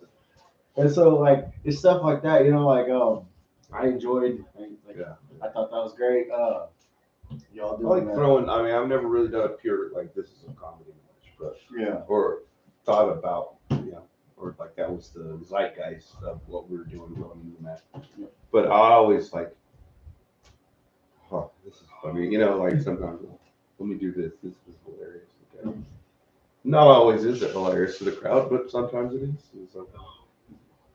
So when you're doing the matches and you're doing like a hardcore or a death match, like what was your favorite gimmick? Like V's got the staple gun, but like what was your gimmick? Was it thumbtacks or no? Chairs. I don't know. I didn't really have a favorite gimmick. I guess. No. One time for a while there, I carried out a hatchet, but never used it. Plausibly could without manslaughter. Oh shit! Okay. It's like, oh, he done killed him. It's still pretty cool though. I remember the gold fanny pack too. Oh yeah. That was always. Well, they didn't have a belt, and I was like, "Hey, I'll need a championship." And they're like, "It's unofficial." And I'm like, "Cool, I'm an official too." It's I honestly, man, you still like to me, you still can't beat the gold fanny pack. That's one of the funniest things that I've seen happen in any type of radio. It's all like it's like you want this, bust That out was the the gold. Scooters World Heavyweight Championship. No, because I defended in another bar, so I started calling it the Interbarcontinental Championship. I love it. And I think Greg has retired that belt. So. I mean, it's still cool to see though. Like it's one of those things. It's all like, not only did it get people excited and into because it's like what's in the fanny pack? It's like what has he got in there? That particular set of matches around Scooters when we first started doing that at Scooters were some of the funnest matches with me. We got that person that gave us the prosthetic leg. And I was there for that one. Yeah. I do remember that one. And they gave it to me, and I ended up ripping it out of his hands and like crying for everybody. He's like, "Oh my God, you took away our good moment." It was very fun. Is that the first time you ever used a prosthetic as a weapon? Oh yeah, for sure. Is it a 10 out of 10? We'll do again. Oh yeah, anytime. If you have a prosthetic leg or arm or anything but cock, I guess. Even that, I might still find a way to use it. I like funny stuff. Bring it. Yeah, I'll use it. It's like I'll definitely use your prosthetic. Or I'll have somebody use it on me. Yeah. Dude, that's one of those things where it's like, did you see what just happened? Yeah. He straight took that dude's leg. That's fucking awesome. Have you? I guess one of the other questions I always have is now that you've been with the Necro Butcher and you've spent a lot of time with the Necro Butcher, have you been doing more deathmatch wrestling in that time frame now that Necro Butcher's here? Kind of like Honestly, no. I've been doing less. A lot less. I've been doing less. Not a lot less, but just man. People would think that learning from the Butcher would be all about blood and guts, but man, he has like I thought I knew fundamentals before, and I did. I had a good grasp on fundamentals, but man, like my fundamentals game is better than ever. Where I should have been when I was younger. Yeah, he's a good all-arounder. Like, we convinced him to open up a school. Right? Did I tell you the time that I actually met the Necro Butcher? Where you met him? Yeah. All right. So this is actually funny. So I was we're loading up the ring. He comes in. And everyone's like, "Oh, that's the Necro Butcher." I had no idea who he was. So learning. Like I said, my wrestling knowledge is very limited for a long time. Now that I'm open to things and I have YouTube. So one of the coolest things is he comes in and we're setting up the ring, getting everything ready. And he's kind of just hanging out, man. And throughout that whole time, as I'm setting up the ring, getting everything ready, I'm setting ropes, doing that and that. I fuck up because I go to run the ropes and I fuck up once. And he goes, "Hey man," he's like, "Do this, don't do that." Mm-hmm. And so I did it again, but this time I fucked up and grabbed again, and the rope went up and hit him in the back of the head. And he goes, "That's what I just fucking told you." And so then I got out the ring and was like, "Oh, my bad," and put something else. Well, later that night, I was helping out, kind of walking around and stuff, and I had to help out do a little spot. And the cool thing was, in the middle of that while it was happening, he had shoved one of the guys into me. I rolled and sold it, got up, and I kind of looked around and I was like, okay, I'm supposed to break it up. So when I go to break it up, his buddy snatches me up. So I didn't know what to do. So he's all hitting me. So I'm hitting him. And next thing you know, Necro Butcher turns me around and hits me twice. When I realized what's going on, I took two more and fell. And that was my introduction to him. And to this day, it's still one of the funniest stories because it's like how many people can say, "Hey man, took 2 hits from the Necro Butcher. I met him the first time he definitely doesn't remember, but I met him at my first gathering of the Juggalos. My buddy, if you my buddy Mosh Pit Mike, if you ever go to anything ICP Juggalo related, get to know Mosh Pit Mike. Okay. Go with him. It makes everything 18 times better. This year he had dreaded salvia. Okay, you ever mess with salvia? I didn't do salvia, but I did the K2. This is like, oh no, fuck K2. This shit was like, it was like 10 minutes, right? Cuts brain. Hallucination. No, it's not even. I don't know what it does technically, but okay. It's a hallucination thing. Anyway, Yeah. I do that, and then like 10 minutes later, almost drowned in the New Mexico flag. Oh shit! I don't know. Just it felt like almost like I was drowning in the cheese from a mac and cheese commercial. You know, you remember those old mac? Yeah, it looks like a fucking ocean of cheese. Yeah, and I'm drowning in this shit, and then when I finally come to, I'm like, oh, I'm just staring up at the New Mexico flag. And that made me really nervous. And then the second time was the next year, the second gathering I went to. He got me to hang out backstage. I got to hang out and have fun with Scott Hall, who was like, long time. I've loved him. I wore out my Razor Ramon VHS from Coliseum Video. Oh, okay. Like rest in peace to the bad guy, Scott Hall. Hey yo, it was, and that was pretty great. I mean, there was more than just Scott Hall. Like a bunch of people just came and toured. We were sitting in the where the wrestlers were hanging out, during the shows. So we're eating leftover pizza, drinking leftover booze, other things and everything. And I ended up falling asleep, and they all took a picture around me, and we called it the last breakfast.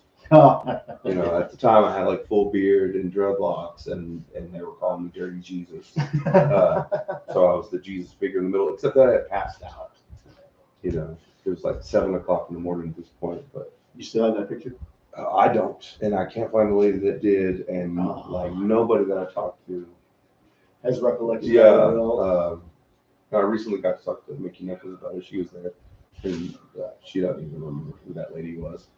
That lady was acting like she was friends with everybody, and she maybe was friends with somebody, but nobody knows who she is or where that picture is. I wish I could, like, if I had that picture, that would be pretty fun. I'd probably tattoo it on my back. So we're actually, I was gonna ask. I didn't know if I should. I didn't know if I should have didn't want to say anything. Like I was gonna ask the gathering of the Juggalos and stuff like that. So before I do, I want you to know a little thing about me. I've never been a big fan of the ICP. Mm-hmm. But that being said, I say I've never been a big fan. Musically wise, I've always been a big metalhead. Through and through. I do like rap here and there, but it's just I've always been a big metalhead. So I've never been a big fan of the music, but I'm not gonna sit here and tell you that I haven't watched Big Money Wrestlers and love that fucking. I love that fucking movie. But it's I currently own Backyard Wrestling 2, and I've been looking because it's on my list for Backyard Wrestling 1. I've been looking for that for PS2 for years, along with because I own Def Jam Vendetta and Def Jam Fight for New York too. Yeah. So I mean, like, those are games from my childhood, and I've only played Backyard Wrestling. The first one, once. I've only played it once. Never played it ever again. And it's one of those that I've always wanted to have again. But I didn't like it because you couldn't have a ring. I was a backyard wrestler, okay? Yeah. That's all I ever wanted was a damn ring. Yeah.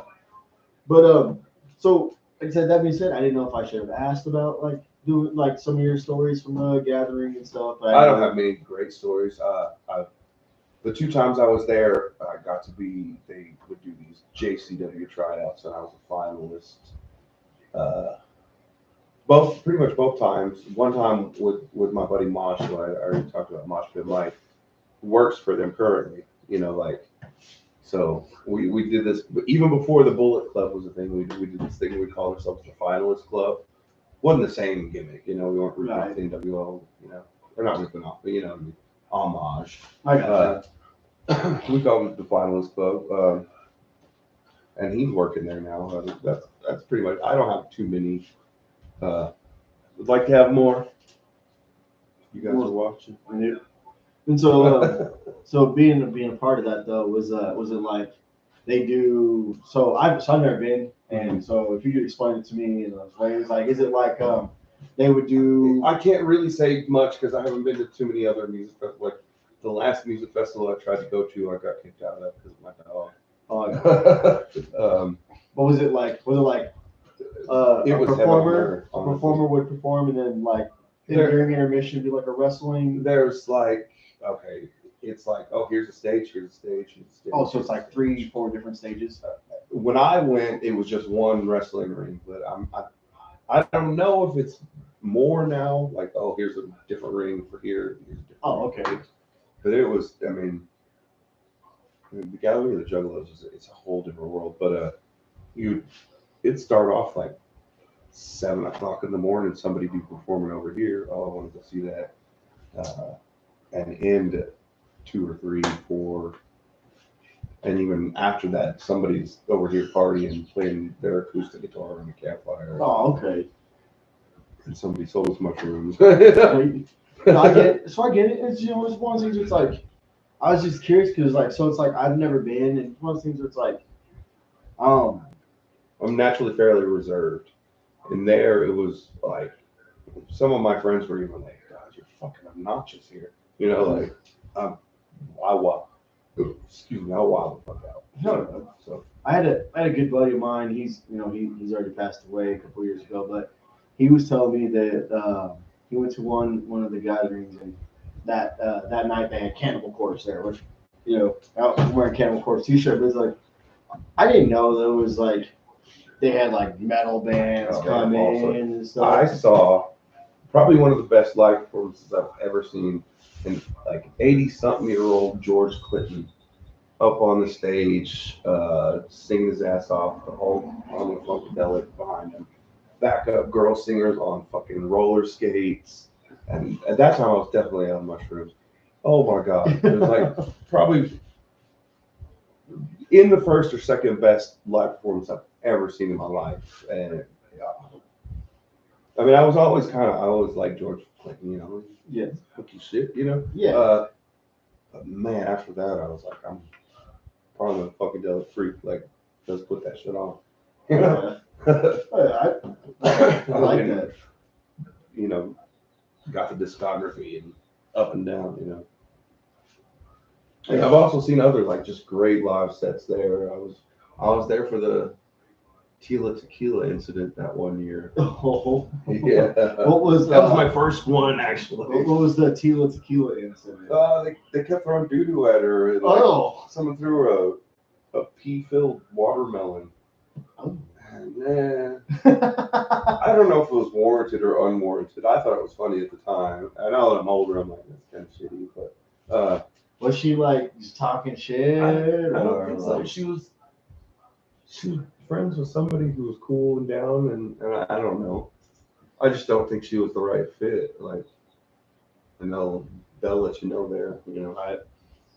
It's like, even Afro Man, he had to get shit thrown at him like 8 times.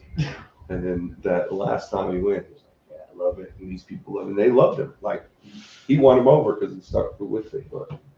But there's times where they've thrown shit at him. Yeah. He's like, did you ever see that video? I know it's completely out of there, but did you ever see that video of Afro Man doing that solo? And then that dumbass girl jumps on stage and he just right crosses her and then goes right back into the solo.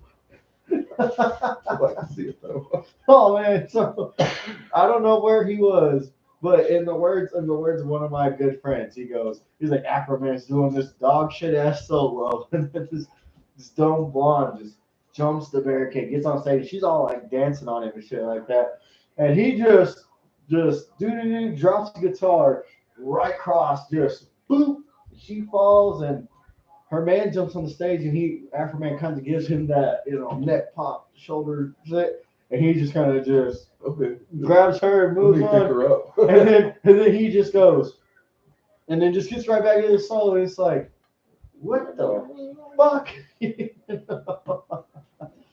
It's one of those just like, it's like, damn, Afro man, chill. Oh, been seeing some good shows lately. Music wise. Yeah. Any concerts that you've been to here in the past few Let's few weeks or few months? few months. Went to see my favorite band, Holy Locust, and probably the band I listen to more than Holy Locust the most. The band I listen to the most, which is just kind of one dude. Yes, ma'am. Man, such a good show. Yes, ma'am. Uh, I don't know if you like that kind of stuff. It's probably not your cup of tea, but I mean, so I'm the man is so good. He does these kind of like jokes where he replaces one word that would rhyme like my butter and like my bread. I want me a gal that gives good hugs. You know, stuff like that. I've noticed that he does a lot of the switcheroo kind of. Yeah. So Everyone's like, but oh, the music though, the music by itself, it's just like it's artistry. It's really good. No, I saw them, and then the most recent concert I went to was Squirrel Nut Zippers. It's a big band feel, and they were on tour with Bridge City Sinners, and that was amazing. Like, so my second time to see Bridge City. Bridge City is very good. Oh hell yeah! Live, even though King Strang wasn't with them this time, but. So my thing is like when it comes to music, I'm down to learn. I'm down to like to me anything like they may not be like Holy Locust may not be new, like they've probably been around for a while. But to me, it's like to me hearing them for the first time, it's like oh well that's new and stuff like that. So I'm always down to learn new music and hear new music. I mean I couldn't say I don't know your exact music taste. You might like Holy Locust a little more than you like Yes Ma'am. It's a little more traditional. I got it. Very Louisiana though. Very Louisiana. Okay. I get you. So I'll but so is Yes Ma'am, or so is Holy Locust. Just Holy Locust has kind of like a artsy feel to it. Okay, I got you. Not to make it sound tawdry. No, I got you. My music taste varies. Like I vary big time. So a little bit about me is like growing up, my music taste came from my great grandfather. So my great grandfather was well known in this area for singing in gospels. Going to churches, playing the piano, and singing. He actually has vinyl records out that he had put out singing gospel music. So it's like my music taste. So like I know it don't look, but like I don't listen to gospel music. I'm not religious. So it's like that's why I say I don't talk about politics and religion. But it's like my music taste will go from like let's see, I'll be listening to Weird Al 1 second, and then Death Clock or Cannibal Corpse will come on just the next song, and then that's how heavy I get is Death Clock. There's someone like Amon Amarth. Times I'll voluntarily listen to. When I was younger, I used to listen to a lot of heavier stuff, but I don't know. It's one of those things that as you get older, the stuff that comes. Sometimes I just nowadays I only like the less vocal leaning, more guitar riff leaning, like man, masterful. So if I could turn you on to any local band, and just by getting to know you here, I feel like you should check out my brother's band, Odd Rock. Okay. So they are how does he explain it? They're a psychedelic metal, but it's more guitar riffs, guitar licks, guitar. In the past 4 years, I've learned about this thing called doom metal. Yeah. And I'm really down with that shit. Yeah. So my sludgy. Yeah, my brother's band, Odd Rock, they're kind of sludgy, but it's more psychedelic. Just them I like psychedelic. getting down and just psychedelic stoner metal is what they call it. Okay. Psychedelic stoner metal. And so I feel like you'd really get into them. They're really, they're real cool. They're out of Dumas, but their lead singer actually grew up with him. He's known my dad for many years, and like I said, I got to grow up with him and stuff. Great guitar player, man. But I think you'd like them. I think you'd like them. You know any fiddle players? Fiddle players. Mandolin players. Mandolin, I do not. Stand-up bass players. I want to start a gimmick. I want to do Hoboman and the gimmick cover band, and I want to start out like our practice will just be busking. We'll just try to make money busking. Yeah. Maybe on 6th Street or some other public location. Like where I just- can, Yeah. you know, where they have a big public grassy area, Yeah. and we can get there. With like the But then hat. also like, oh, I'm going on tour to, you know, wrestle over here. Why don't we go busk in Colorado? You know, or see if the promoter would, you know, let us be part of the show busking outside the door. Right. I wonder. But add some realism to the Hoboman gimmick. Right. Have you ever joined any of those music groups here, like on Facebook and stuff? Not really, because nobody likes. I say this without even knowing, but like I would think that nobody would like a guy that doesn't know how to play a dick of instrument that wants to sing and be the front man of this fake band. You know, Right. you know. I mean, who knows? You know, the fake band can turn into a real thing. So, Well, yeah. That the thing is, I never want to record because I only want to do covers. Right. It was originally Jordan Calubs in the gimmick cover band, but now that would have been more like Gigi Allen music. Yeah. This I want more, you know, folky banjos, mandolins, resonator guitars. So I do know, like, I don't know them, but I actually seen them at the West Texas Expo. I actually did a live location there not too long ago, but I saw that there is a troupe of people here who will get together and they'll play like cellos and violas and basses. Honestly, back in the day when I was in middle school, I actually used to play cello and bass. Oh shit! Yes, Okay. sir. Well, it's one of my buddies that I grew up with. He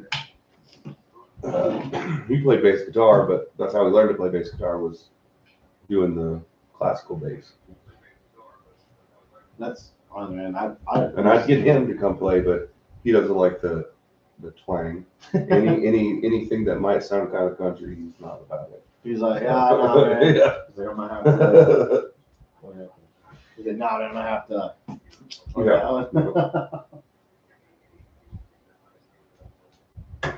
Yeah. Drinking Daddy Lights reminds me of just hanging out with my uncle. Oh yeah. This is his beer, and he always tells me he's always like, nephew, that's the Rowdy Gentleman beer right there. I don't know if you know John, the Klaus brothers. Yep. Okay. Yep. So That's one of my like. I love that kid, and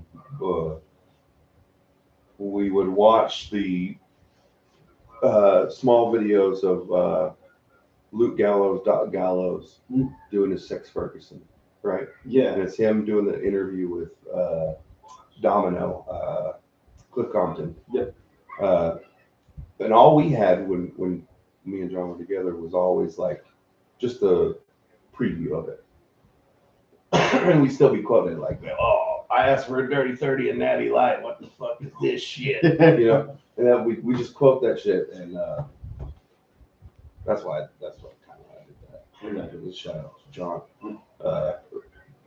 And then I wish I could talk to him because I could be like, hey, bro, I just watched the full interview because now it's on YouTube. That full interview's on YouTube. I watched the full interview, me and the Necro Butcher in my living room, brother. Like, I wish I could like tell him. I got you. You know, hopefully my homie will tell him. Right. You want to hear a funny story? Yeah. The nickname Paco actually came from him and his two brothers. Okay. We were. I love that whole family. Don't get me wrong. They've been, the entire time that I've known them, great. And actually, Stevie's probably my favorite, but I got a lot of love for John. John has been there for me. John, and it ain't fair what the fuck he got. Like, no. Let me not speak too much. No. So it's one of the things where it's like we'll leave it. Some bullshit. Yeah. We'll leave it right at there. Mm-hmm. But it's the story is so if you ask a lot of people in this town, be like, hey man, do you know Darren? They're gonna be like, who the fuck is Darren? Okay. But then they're gonna be like, but then it's all like, oh, you've heard of Paco? It was like, oh yeah, fucking Paco, So the funny story is we were at a show and we were gonna go buy some. We were gonna buy some weed. Uh, We were gonna go buy some weed, and they kept asking me. They were like, "Hey man, what's your name again?" And I'd be like, "Darren, I'm Darren." You know, they're like, all right, Paco. they're like, "Listen, man, we're never gonna remember that. We're gonna call you Paco." And I was like, "Okay, that works." And so then from then on, shout out to my brother, you know, shout out to my class brothers and everything like that. I've been Paco ever since. Oh yeah. And so, you know, to them, it's one of the things like this is the ultimate homage to them because it's like they're the ones that gave you the nickname, and it just stuck. So now everyone, well, I'm not gonna say everyone, but a lot of people in this town know Paco, and they're like, oh yeah, it's fucking Paco, you know, guy's a jackass.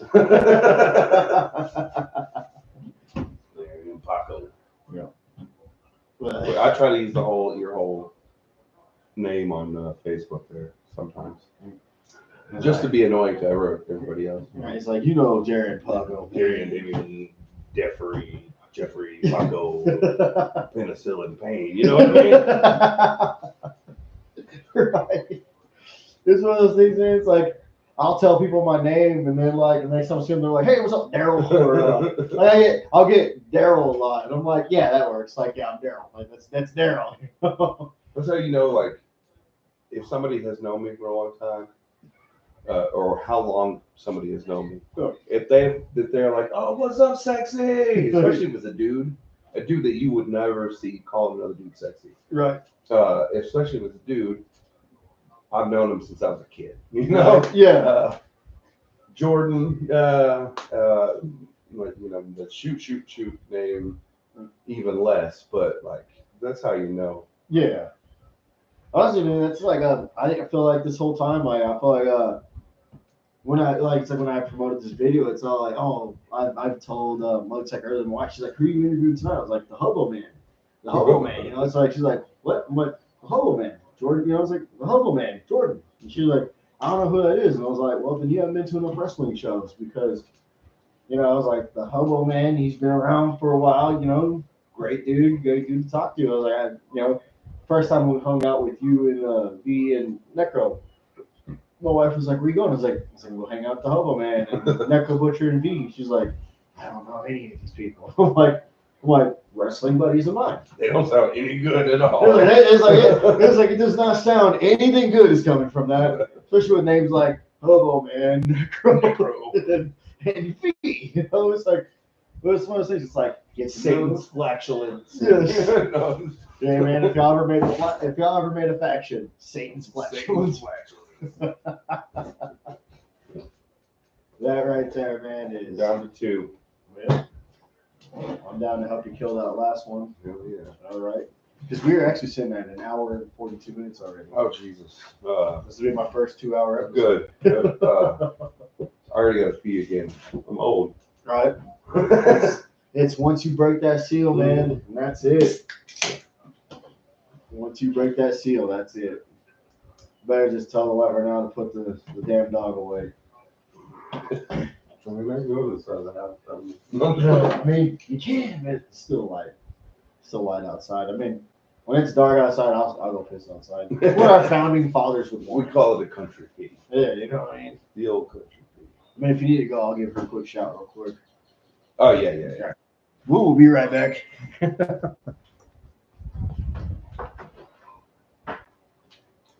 Hi, guys.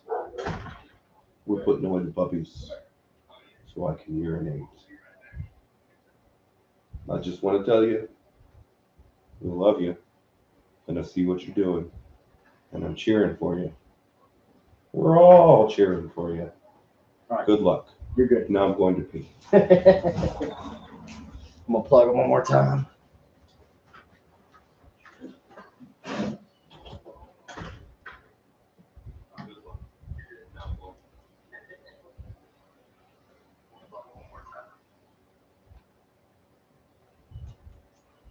What's up, everyone? I am back. I just had to make sure that the dog was put away so the Hoboman can do his thing. And since I'm right here, I'm just going to say thank y'all for tuning in. This might be my first 2-hour episode, and I'm really excited about it. And yeah, we're gonna continue. I know he's got me beat when it comes to the putting beers away, but I'm getting down. You know what I mean? Um, so for Pacos Chingazos, I got quite a bit of things coming up here soon. I'd love to start interviewing more people and getting down. And yeah,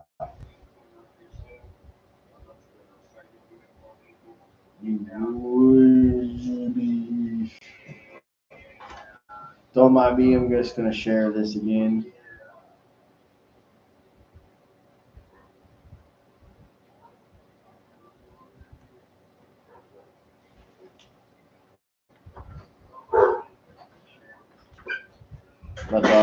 That dog right there. We just got him just a year, 6 months ago. So Still a puppy, little pit bull, but I got a female Rottweiler.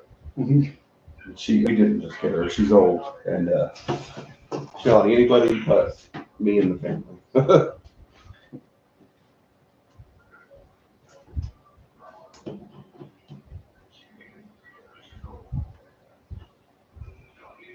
yeah, I gotta. There it is. There you are.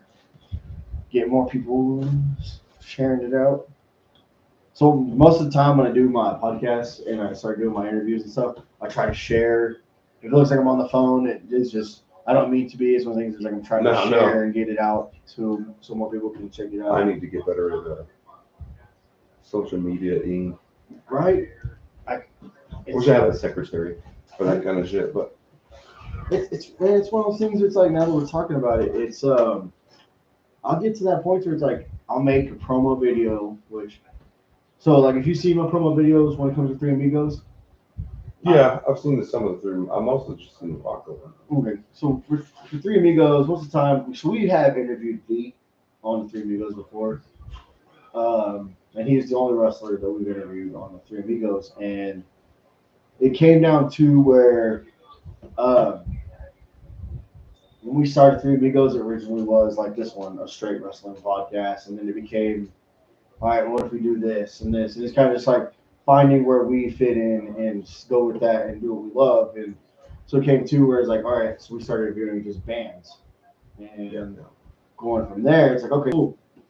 And when we interviewed V, it didn't get like what I thought it was gonna get, you know what I mean?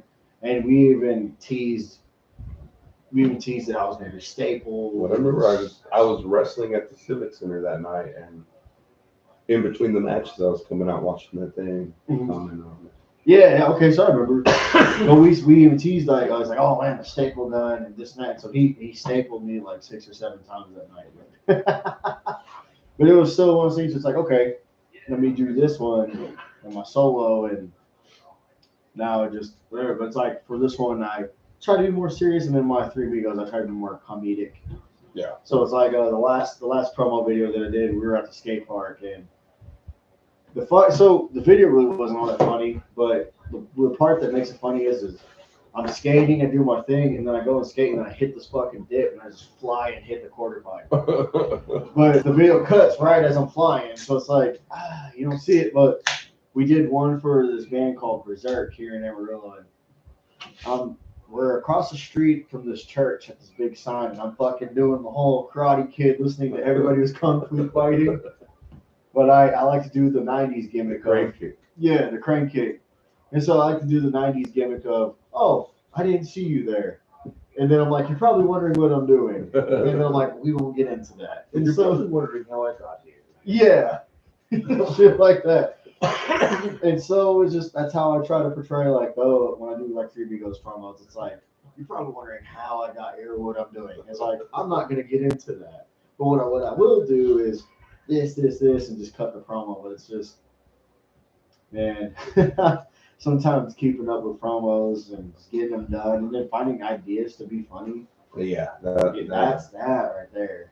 Although I have lately did pretty good at like video editing. Like, I don't know if you've seen some of my. So I've seen some of the matches. Not even the matches too. Some of those promos, I felt like I'm about to change the style of it again, but Okay. that's just to shake things up. But some of those promos that I had like in the last 3 years, I've been putting up. I feel like just not just because of what I said. Most of what I said was generic to an extent. Not generic. Selling it down too bad, but not as much as like the production. Because it's like a comic book production to me. Like, here's word bubble. Here's the square narration square or whatever. Yeah. Here's this. Oh, I'm going to a alternate universe via the spirit train entity and trying to come up with lore for the superhero character. Oh, okay, I gotcha. So it's like, so when you do like have a lore or something, is it like you kind of like go like by the train tracks and cut a promo, or is it just I like to, if I can. There for a little bit, we're pulling the curtain back, but I have my own little studio in a closet, well, okay. and I didn't want to. All right, so I would green screen I it. didn't want to pull the curtain back. No, I chose to, but just like green screen, or I like to do blacklight promos, Those are pretty cool. and then add certain effects. Like I would do I made it look like I was going through kind of a tunnel because the lights would flash off, flash on, flash off, but it was going in a certain direction. Right. Trying to do something different. Honestly, man, I think that's cool as fuck. Because not only does it show, like, to me, it's like that's original. Because like it's how many how many hobo like type gimmicks have been out there before? There's a lot of hobo gimmicks. Let me not get wrong, but like, you know what I mean? Like where mine differentiates between just the normal hobo gimmick is that technically mine's like traditional hobo, right? Like the old hobos that would hop on trains and go from town to town and look for work. Right. Okay, and then mine is hop from train going downtown to look for work. But then I also added kind of this pseudo superhero aspect to it. So the character, Hoboman, he's a superhero. He thinks he's a superhero, believes he's a superhero. Right. And then almost like I was put into a situation where I had to turn Hoboman bad guy. So I came up with the Spirit Train entity. It was a big ripoff of Jean Grey, Phoenix Force. Yeah. So I had to do the Dark Hobo. So that was the Spirit Train entity going through the chains that the Phoenix Force did when they felt human emotion. But I want to more like break away from that, get some kind of more original storytelling, and I would like to. I've been working on my art, but I would like to get somebody else to in on it and do a maybe bi-monthly comic series. Honestly, man, I think it'd be pretty cool. Man. Have your own comic book series? Like, yeah, I'd buy it. So it was like all my favorite things, like the loves of my life, from young to old. Wrestling comic books, music. With Hoboman, I get to put it all together. Right. And that's kind of cool. Especially being an old fuck. Right. So talking about comic books, man, that's something new that I get to learn about you. What are your favorite comics? I like old X-Men. Look, right now, American Comics is in the trash. There's some cool stuff coming out. The Rippaverse, Ripascend, but it's all indie stuff. I had such high hopes when Marvel got bought by Disney. So I was always a Marvel guy. Right. And most of those hopes have been pretty much dashed. Except for that first season of X-Men 97 was good. Okay, yeah, I was going to say that 97 X-Men. Yeah, but guess what happened after that? They killed off. I know they killed Gambit. Well, no, they fired off their writer. Oh, my God. I feel like, we'll get to conspiracy. This ain't a conspiracy podcast. Right. I mean, it could be. I just feel like they're trying to fucking be like, oh, let's kill off this property we bought. Let's kill off this property we bought. So all that is left is Disney. Right. Pure Disney. Not Marvel Disney, not Star Wars It's just Disney. Disney. Yeah. You know, I believe that there's a lot of truth to that because even if you think about it, Well, like, okay, the people that put out bad stuff get rewarded with more projects. The people that put out good stuff, like that first season of X-Men '97, get fired. Maybe that's just me being a little paranoid, but I don't know. I know it's kind of like the first few. I also feel it's a part of a demoralization campaign. So I feel like those beginning Marvel movies when they were being directed by like James Gunn, I believe was it Sean Gunn or James Gunn? It was Joss Whedon initially, kind of. Yeah, so Joss Whedon, but I know he got the Gunn brothers to do. And the Gunn brothers pretty like James Gunn did some good stuff. I think it was like Scott. And I'm really looking. I'm kind of like, yeah, he did Guardians. Okay. And he made that good. And I'm looking forward to like. I've regained a love of Superman that I used to have as a small child recently.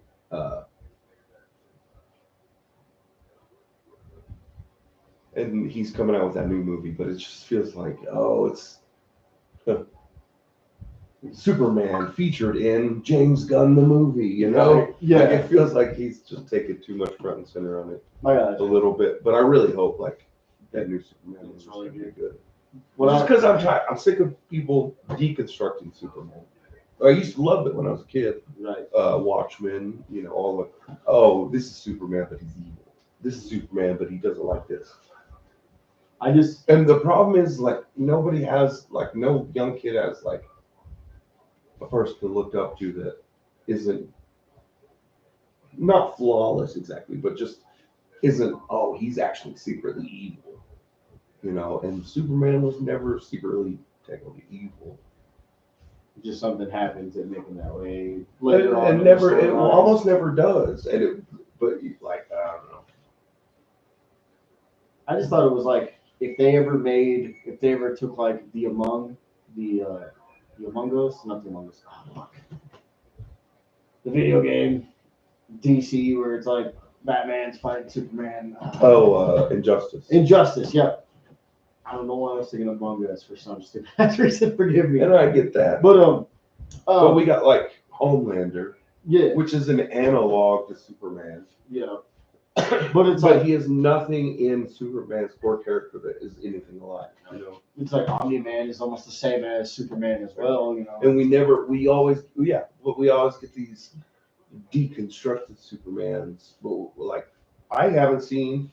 What I want to see is Superman that is. Oh, sorry. No, you're good. You're good. Truth, justice, the American way, right? Yeah. We don't get that no more. It's a bad word. Whatever. But it's like we were talking about like deconstruction and stuff like that. It's like I felt like once like Kevin Feige started taking over the Marvel movies, they started going.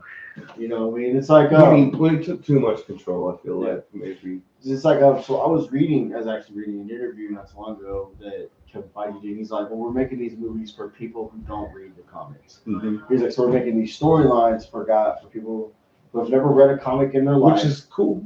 Yeah, it's cool, but it's like when it comes down to it's like if you think about it, like someone like yourself being an old school comic book reader, and then let's say they remade an X-Men movie and it was based on a book that you read, and then you go and watch it and it's nothing like the fucking book. It's like mostly X-Men stuff. Yeah, most X-Men. Well, it's like for me, I was a big my comic book was I was a big Image guy. Like, X-Men is my stuff. Oh, that's my main. Oh yeah. My first comic intro. I love Cable. I love Cyclops, and Cyclops is actually my favorite. They get shit on a lot of shit, and they don't portray them right at all. Yeah. And look, if you don't know Cyclops and you can't portray Cyclops right, then you can't portray the X-Men right. Yeah. The initial story of the X-Men is the story of the development of Scott Summers into Cyclops, into that leader. You know. So, but I don't really know the story that well. And that's me because like I said, I was a big Image. When I was reading comics, I was a big Image fan. So my majority of my all my favorite X-Men people like Rob Liefeld. Yeah, they're all he created Image. Cable. He created Deadpool. Yeah. And then he was the Image guy. Like I was on that. I was a big Image guy when I was collecting comic books. But it's like I kind of ran into the lore a little bit of the X-Men. But it's like when I was a kid, I remember going to the movie theaters and watching the X-Men movie, the very first one. Mm. And for some reason, I was drawn to Cyclops. Cyclops is my favorite X-Men of all time. He still is. He's my favorite mutant in the X-Men. Not only is he a leader, but it's just like for some reason, man, it's like, man, Cyclops is cool to me, you know. And then I mean, his son is my favorite, but Yeah. I love that whole family. oh yeah, but it's like watching X-Men Evolution, the cartoon. Loved it, and that's where I got to know a little bit more and Cyclops shit. But it's just like Evolution is underrated. Yep. it is, but it's like so I was a big so for like a hero wise, Cyclops was my favorite. But then like villain, I've always been a big fan of Magneto. Magneto is just like, you know what I mean? It's like the humans are gonna kill us. And then like I hated the movies, but what was it? First Class? I think it was First Class when Magneto's running around like pulling gold teeth out of Nazis. Yeah, that was so sick. Even though gold can't be pulled by magnetism, Yeah. it's not fair. It's a non-ferrous metal, guys. But either way, that was still cool. I think one of the coolest things about X-Men First Class was when he took that fucking coin and put it through Kevin Bacon's head. It's still one of the facts. It's all like, oh man. It's like PG-13. As soon as it pops out the back of his head, R. Like I love Sebastian Shaw, and I think he should have gotten a much better story. But man, did that feel justified? Yeah. It felt like it was supposed to be there. But you know, so I was like, but so it's like when I was reading the comics, like, I love The Walking Dead. As a big Robert Kirkman fan, Walking Dead was my shit. But it's all like, I love the book. Yeah. So I never got into the show, but I love the book. I have the condominiums or the graphic novels. Yeah, graphic novels, and then I have issue 88 all the way to the final, but I don't have Negan's first appearance. That's one issue I don't have, which fucking sucks. That book's like I don't think I got that far into the book. But when I was watching the show, there's a lot of things that they did in the show. It's all like that didn't happen in the comics. That didn't happen. It's like you would have made the show 10 times better if you just stuck with the storyline of the book. Like what sold? What initially sold? The, you know, the blood, guts and gory and what is a bad analogy when you're thinking about not Evil Dead. Which is a good movie. Walking Dead. Love Evil Dead. Love Evil Dead. Evil Dead. But like when you're thinking about Walking Dead, because they were successful, and that's a rare case. Yeah. And that's my problem with a lot of these modern, like current Marvel movies. It's like it's either brand new characters that their stuff didn't sell, like Ironheart or whatever. God, I'm gonna get us canceled. But like, Ironheart only lasted 12 issues.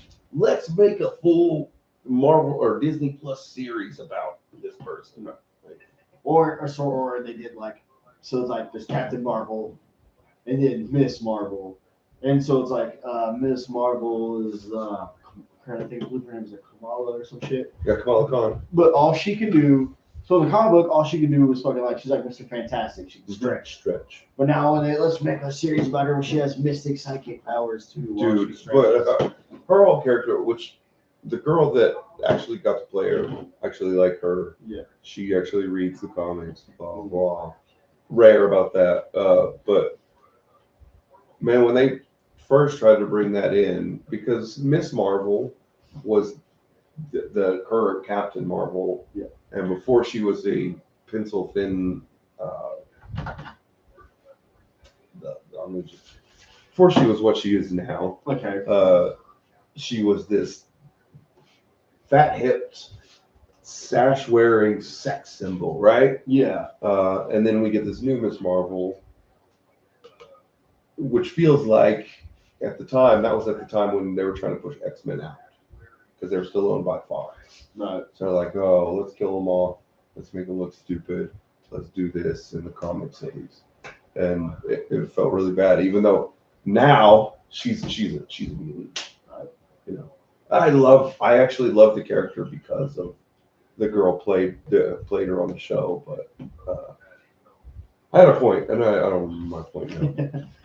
It's all right. Maybe it'll come back. So we were talking about the X-Men movies, and did you? So me still being new to like comic books and stuff like that, maybe you can educate me just a little bit. Was Days of Future Past the movie Was that ever a book at all? Was that ever a series? Yeah, technically, it was funny because Days of Futures Past in the comic books, it came out in like the 70s, maybe 80s.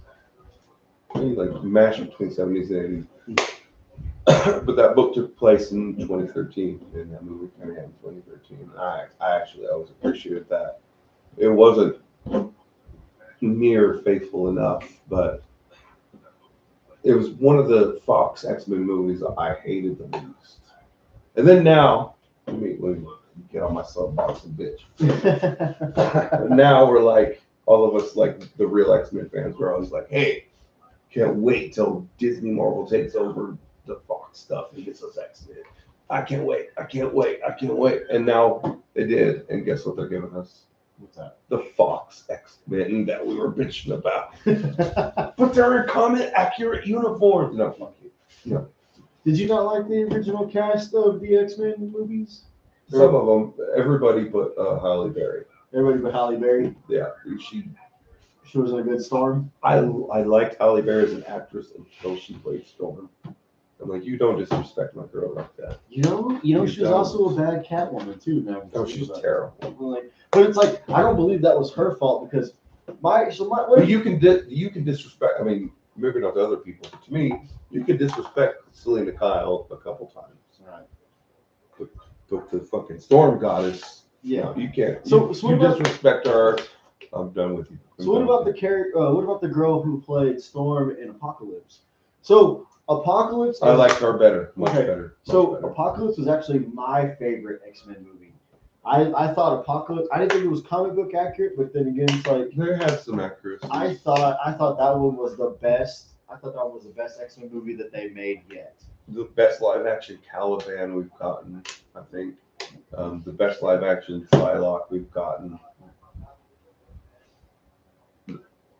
I didn't mind the portrayal of Apocalypse. I just didn't. Them special effects, they weren't ready. Right. They weren't ready for it. And Moon Knight did not look like Apocalypse. Right.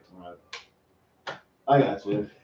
That's the only reason why I was asking, because it's like that one. Out of all of them, because it's like I watched Apocalypse and I was like, man, this one's fucking great. And then Dark Phoenix came out, and it's like, what the fuck is going on? I really wanted to watch Dark Phoenix because X3 or whatever, my least favorite of all the movies. I'm like, oh, they're doing the Phoenix Saga, and the way from like X2, which is probably my favorite of all of them, was pretty good and pretty on point for the most part, even to the build up of Phoenix. And the Phoenix we got in X3 was right after the Grant Morrison run in the comic books, and fucking crucify me now, but I hated, like, that made me hate I quit reading X-Men until Joss Whedon came in and saved it with Astonishing. Quit reading X-Men for that whole. There's a couple cool ideas. Cassandra Nova's kind of cool, but everything else was just like, you weren't even trying. You're just throwing ideas against the wall. The most absurd ideas. That one will work. Okay, we'll take that one. I don't know. Was it like in a South Park? They had like a seal, grabbing balls and dropping them down. They're like, "This is your new idea." Grant Morrison was one of those guys that he was really good on Doom Patrol, and Doom Patrol is so similar to X-Men, but it's not X-Men. Yeah, and I feel like he kept trying to portray Cyclops like the movies and some of the cartoons, making him look like a dickhead, and not you're supposed to, as a reader or a viewer, you're supposed to feel the emotions of Cyclops. The emotions of Cyclops are supposed to be the emotions of the viewers to an extent. And I felt like he did not get that at all, and I just thought that. So was it like? It's a fan favorite and a beloved, And then that third movie, they just tried to make it everything about that without any preparation. Like, oh, this is why, which in defense of Grant Morrison, which you rarely hear me say, Right. there was a juxtaposition to be there. Right. Whereas in the movie, they're just like, hey, we're doing the Phoenix Saga and we're killing Cyclops in the first 10 seconds. Right. It's like that's it. Movie's over. Because we want to move on this love affair between her and Logan. Yeah. It's like what?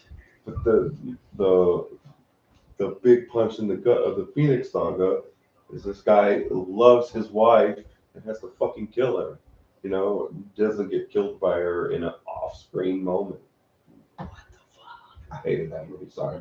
No, it's okay. It's okay. So, I was gonna ask, is it like, we talked about it like just a little bit, but it's like, other than Halle Berry, but was it the dude who portrayed Cyclops that you didn't like either? Or? No, I think he did a good job. They just made him more of a dickhead than he was doing a shitty script.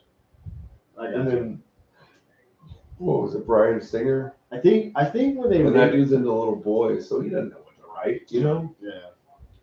I think when they trying not to get you. No, it's okay. It's okay. Yeah. So, listen, man, it's like what you're coming at is like if that dude's already been convicted for bullshit like that, then fuck him. Like, fuck him. Yeah. But if it came down to, it's like I feel like when they made these X-Men movies, I think they're trying to push more for like, oh, we need Logan to be. It's the Wolverine movies. Yeah. It's like we need Logan to be the guy. We need Logan to be the main character. We need Logan, blah blah blah. Which he's a kind of cool character. Yeah. Especially if you're a cop. That's my litmus test. No, I get it. Like, if your favorite superhero is Wolverine, and your favorite musician is Eminem, you're a fucking cop. No, you can't tell me wait. Right. Yeah, put it on your badge, buddy. We know you're a cop. So put your badge on there. We know the deal. Yeah. And I understand. I get it. But it's like you said, I feel like those movies were based on just for. And they were supposed to. I feel like they were supposed to be, but. Because if you think about X1, in the beginning, it's fucking Wolverine and some bar, and then Rogue shows up. So I feel like if they were gonna base the movies on anything, it was gonna be Logan and Rogue. I feel like that was especially them opening the movie and stuff like that. But it came down to it's like then they made X-Men. They made X-Men Wolverine Origins. They didn't make any origin movie after that. After that abomination. Yeah. I actually have never seen the movie all the way through. Just because I couldn't. Funny stories. So my mom took me to see that. I went to go see it in the theater. Yeah. I walked out. Walked out. You're like, nope. Almost 5 minutes in, maybe less. I walked out. It was $1 theater, so I wasn't spending too much money. It was like, but it was still one of those things. It's like, I feel like that's what they made the X-Men movies for, was to boost Hugh Jackman and this and that. Which, don't get me wrong, he put hard into it. So like, he kind of makes me like the Wolverine character a little more, even though he's too tall. Other than being too tall, I liked the fact of like, so X-Men Origins 1, which was the Wolverine, but the second one, when he's in Japan. Wolverine. Yeah, that one was pretty good. Good, and then it's like, even after that one, Hugh Jackman was like, "Yeah, my X-Men Origins Wolverine is not canon to this universe." Yeah, and so but then it's like, what was the one? Logan, just the movie itself, rated R. Right after Deadpool came out, so it's rated R and everything like that, and just that movie was so fucking good. Just hands down, everything about like Logan was good. It's what I felt like that's what Wolverine movie should be: blood, gore, violence. Because like, if you think about it, if you go back and read like the Hulk versus Wolverine, they're fucking each other up. There's actually one where straight up Hulk just grabs and rips apart. Yeah, it's Ultimate Universe. He rips the dude in half. So I mean, it's like I feel like that's how a Wolverine movie should be. Is set up. Yeah. So I keep it going. So I keep that to hear the audio to make sure we don't lose audio. That's one thing where I'm like. Now I'm looking fast. Oh shit. Nah, you're good, brother. I'm gonna go pee real quick. All right, man. Actually, I'm probably gonna end it here because we were sitting at 2 hours and 15 minutes. So some big talking motherfucker. Thank y'all for tuning in to Podcast Chingasos. I hope you had a good time with me and the Hoboman here. At the end here, we started talking about comic books and we can go all night. So it's about time to call it here because we're already out of this. We're already out of Natty. So make sure you tune into the next episode, and we'll see y'all next time. Thank you. Thank you, buddy. Yes, sir. Thank you. Sorry I keep eating No, you're good. mold. Hopefully.